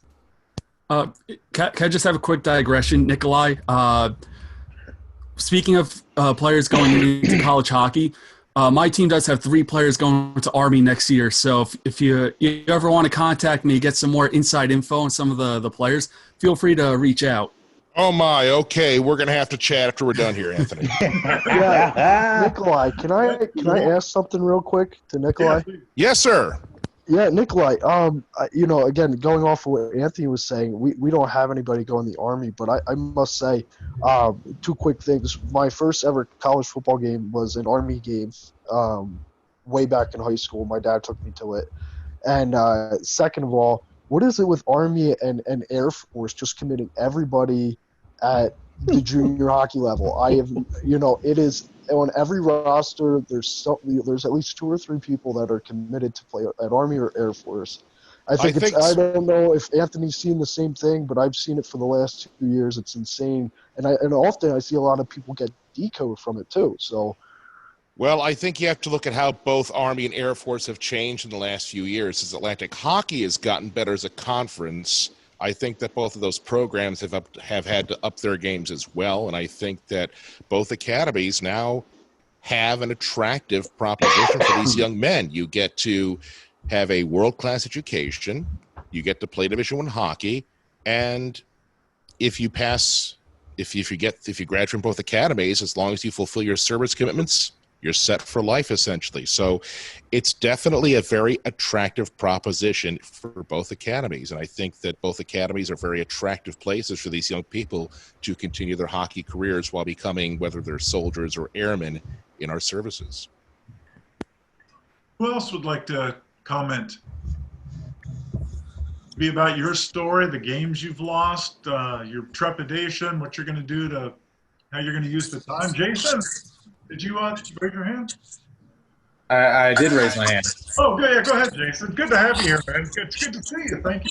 It's good to be here. Hazard said forward to Anthony. Go Pirates. But I didn't necessarily lose broadcasts to this thing, but I did lose some behind the scenes work at Westwood One during the tournament. In fact, I was stringing for them at the Big East tournament at halftime when they canceled the St. John's Creighton game at the half. So that was kind of just a surreal scene to see. The one thing that I guess that I'm going to do with the time that unfortunately has been given is work on my demo. I've got all this footage from basketball season. I was going to get to it after the NCAA work that I was going to do, but now that that's obviously not going to happen, I'm going to kind of just hole up and sort of get that done so that it can be updated on the website too. So that's pretty much what I'm going to do, in addition to kind of spending more time with family before hopefully baseball season starting on time in Illinois. Working on the demo is a great idea. And if you have a personal website, spend some time to make those look nice. I see a lot of personal, sportscaster websites that don't put forward the image that the owner probably wants it to. So take this time to spruce it up and tidy it up and make it look as professional as you want it to. Demos on websites, improving those things, improving your skills, whether it's on air or your media relations or your digital reporting, whatever it might be. Those are all great ways to invest some of this time. And then, like you said, Jason, man, family and friends, there's nothing more important in life. Nurture those relationships, man. Who else would like to comment? I was just going to say something right along those lines with family and friends, because I think a lot of what we're hearing from the media, from the CDC and all that, the talk about social distancing, and certainly that's, something to be taken seriously and needs to be implemented in the right place and time. But at the end of the day, that does not take away from the interactions that we need with each other. And that's why, one of the many reasons I appreciate you doing this, John, is because this is obviously, as you said, it's our community and our chance to connect with one another at a very human level in addition to a professional level. But certainly in the midst of everything we're trying to do for our careers, Mike alluded to mental health as well. And that's a fair point. And that starts with family and friends. And that's something that hopefully we can really take advantage of in the coming weeks and lean on one another and lean on our loved ones to get through this, because at the end of the day, that's what we have. Yep, that's exactly right. Nothing will ever be more important. Anyone else? I don't want to leave till everybody has. Yeah, I've got something again. It's a Christian, and then I know somebody else spoke too. Christian, I think I turned your mic on, but try it out. Yeah, you got me? Yep, gotcha. Okay, yeah, no, appreciate you doing this. I really enjoyed listening to everybody's stories and got some really good ideas. I'm a junior graduating in December at Belmont University here in Nashville. And Paris Lawson was actually on your I love Paris. She's talented. She's awesome. She's killing it right now with the Oklahoma City Thunder. So really keep what is she doing for them? She's with like their digital team, but she's also hosting a podcast with them. So she's doing really great work in Oklahoma City. I think I emailed her after the Nance Award stuff, and as I recall, I never heard back from her, but I sure was. I just wanted to encourage her. Sure was impressed with her. So anyway, I didn't want to sidetrack. Go ahead, Christian. But no, this spring I was doing at Belmont, we're ESPN Plus, so I was doing some softball games, also filling for baseball. But with it being my last spring, most likely at Belmont, it was just kind of a bummer. We actually played, I guess that was Wednesday, hosted UMass Lowell in Nashville, so that was kind of a whirlwind, playing Wednesday and then everything going down on Thursday. But I was thinking more, I was going to spend more time now, as they just said, going over demo stuff. We don't have football at Belmont, so I started my own little broadcast program at a local high school and call high school football and basketball games. So it's going to spend more time really filtering through those, getting ready for graduation, and spending more time, because once you get in these seasons and the grind just continues and continues, you really don't have that time to filter through some of that. And also get my hands on some other things that just looking around that you got to be multiple skills. So some video editing. I've got minor work in it, but not too in depth. So I really want to explore some other opportunities where I haven't been able to do so in season. And that I love that, Christian, and it reinforces the valuable theme that we've discussed today about use this time wisely. Don't just sit around, oh, hey, I don't have anything to do. I'm going to sit on the couch and watch television or play video games. No, spend the time wisely. This did not happen to us. It's happened for us. So take advantage of the opportunity to develop yourself professionally and personally too. Hey, real quick, Nick, I see you're here. Thank you. Dan Godino, some of the guys. Superman, Ryan Peretti is here from Northern Arizona University. I love you, Ryan Peretti. Love you guys at NAU. My main man from STAA, Jordan Caruth, Chris Vosters, Mike Gazal and I did arena football way back in 1998. Love you, Gazal. Thank you for all your support over the years. Corbin Thompson, we have not been in touch for a couple of years. I'm so glad that you're here too.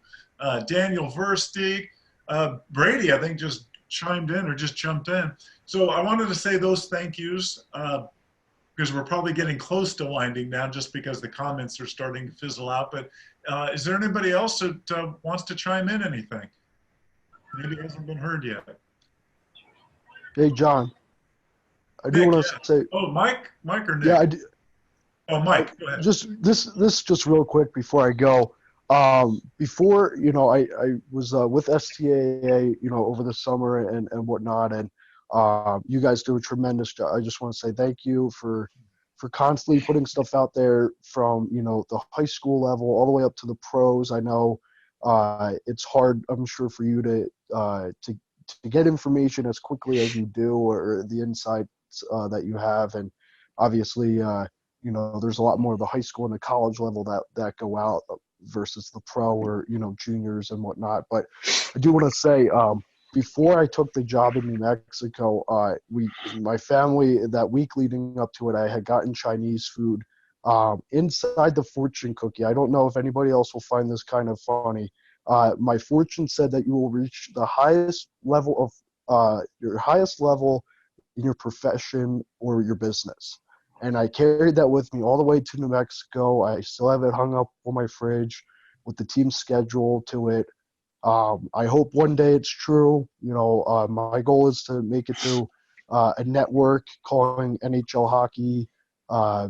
And 23 years old, still got plenty of, the sky's the limit right now, especially for a lot of us that, a lot of you guys coming out of college. That are still in college. You take that time to hone that craft, because I really, really, really appreciate my 4 years at college of announcing, working in the radio station, doing, and I think it was Spencer that said National Broadcasting Society. That was huge. I went to Burbank my sophomore year of college. Absolutely terrific, best week ever, networking with tons of people, do all that kind of stuff that you can, because you don't know when you're going to have that break. And at the same time, not everybody's career path is the same. And this is a really good example of that. There are, dozens of people, the LA Kings broadcasters, I think 28 or 30 years old. And then there's some guys that are making it into the NHL, broadcasting full-time, that are in their 40s and 50s. Nobody has the same path. Down the line, you guys, somebody could at one point get a gig after doing radio for so long, even though that wasn't the route that you thought you once went. I personally have been thinking about this a lot, and I think this has helped me realize that, as much as I love being behind the headset, I've been talking to my family a lot. As long as I'm in sports, I'm happy. At some point, I think it will even out, and I think this was, a sign to me and maybe to others to just, you want to wear as many hats as you can. You don't just want to, be in one and done. You want to make sure you can bring in revenue for whatever team or organization or college you're working for. They want to see that you can provide for them and that you're not just there to, unless you're a freelancer, but if you do want to cover that team aspect, it is a big thing to be able to just cover more than just, Friday, Saturday games or Sunday games and then go home again. There's a lot that goes into it. So hang in there, guys. If you want, feel free through my number, my email up there again in the chat. I wish everybody the best of luck. John, thanks so much for letting me talk, and I appreciate all the insight from all you guys. Good luck the rest of the way. Michael, thank you for your kind words. I appreciate that. I appreciate your participating. And also, I have a fortune cookie, a fortune. I'm going to read it to you in a second because I know you can't read it. But when I started STAA, I went to a Chinese restaurant, and the fortune in my cookie said, again, I just started STAA, you will be successful in a business of your own. And I keep this in a place where I see it every day. So you can see I'm not making it up. But anyway, so who knew, man? Fortune cookies. Hang on to the ones that mean something to you. That seems to be the takeaway right now. That if you want to go up the ladder, that you need to go to a Chinese restaurant. So if you guys will excuse me, I think I'm gonna go up the block and get some Chinese for dinner. That's exactly right, man. That's great. Go to Rice King or whatever and go get some fortune sesame chicken. Spencer Dupuy, yeah, some sesame chicken. Spencer Dupuy, I think you had something else? Yeah, so, over the last couple of days, we talked about earlier not being able to go to NBS. I was bummed, and then pushing my schedule out to be able to do games. And then at my school, we actually, because of the work of alumni, we started the statewide basketball program for high school called Basketball Friday Night in West Virginia years ago before I got here. And at WMUL, they use our TV studios and our school of journalism, but because we're part of it, we are the main flagship station that puts it out to the radio stations as well. We have the opportunity to do things whether it's getting scores from around the state. And I was actually next weekend going to help at the boys tournament in Charleston, West Virginia, about an hour from where Marshall is. But West Virginia canceled all of their high school games. Obviously, there was a reason for that, everything going on. But after that happened, I got a phone call from the show's director, and next week is the last show that they have scheduled, and they wanted to run it as a best of show, and I was asked to host it. And I thought that was a cool opportunity, especially because the director knew that my time was coming to an end and that, I wasn't going to be able to cover that state tournament like I wanted to for the first time. And I was really bummed out all day yesterday. And last night at around 9:30, I got the phone call, and, it's been something that's helped me push through not being able to call games at the moment. I'm glad you got that opportunity. Thank you for sharing that, Spencer. Thank you for being here. I think you've been here since we logged on a couple hours ago. So I appreciate that, man. And your insights have been helpful and valuable. Thank you for putting this on tonight. You betcha. Anybody else?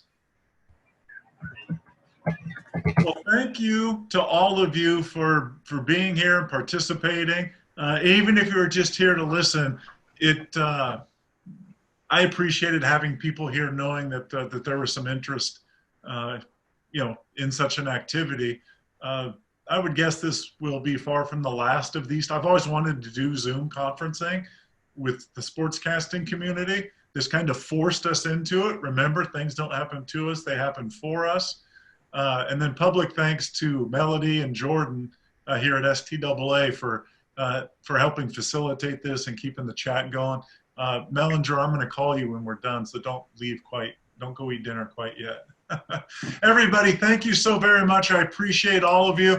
You all know how to contact me, whether you're an STAA member or not, I don't care. If you need advice or suggestions as you work through this challenging part of your career, contact me because I'm here to help you out. Thank you, everybody.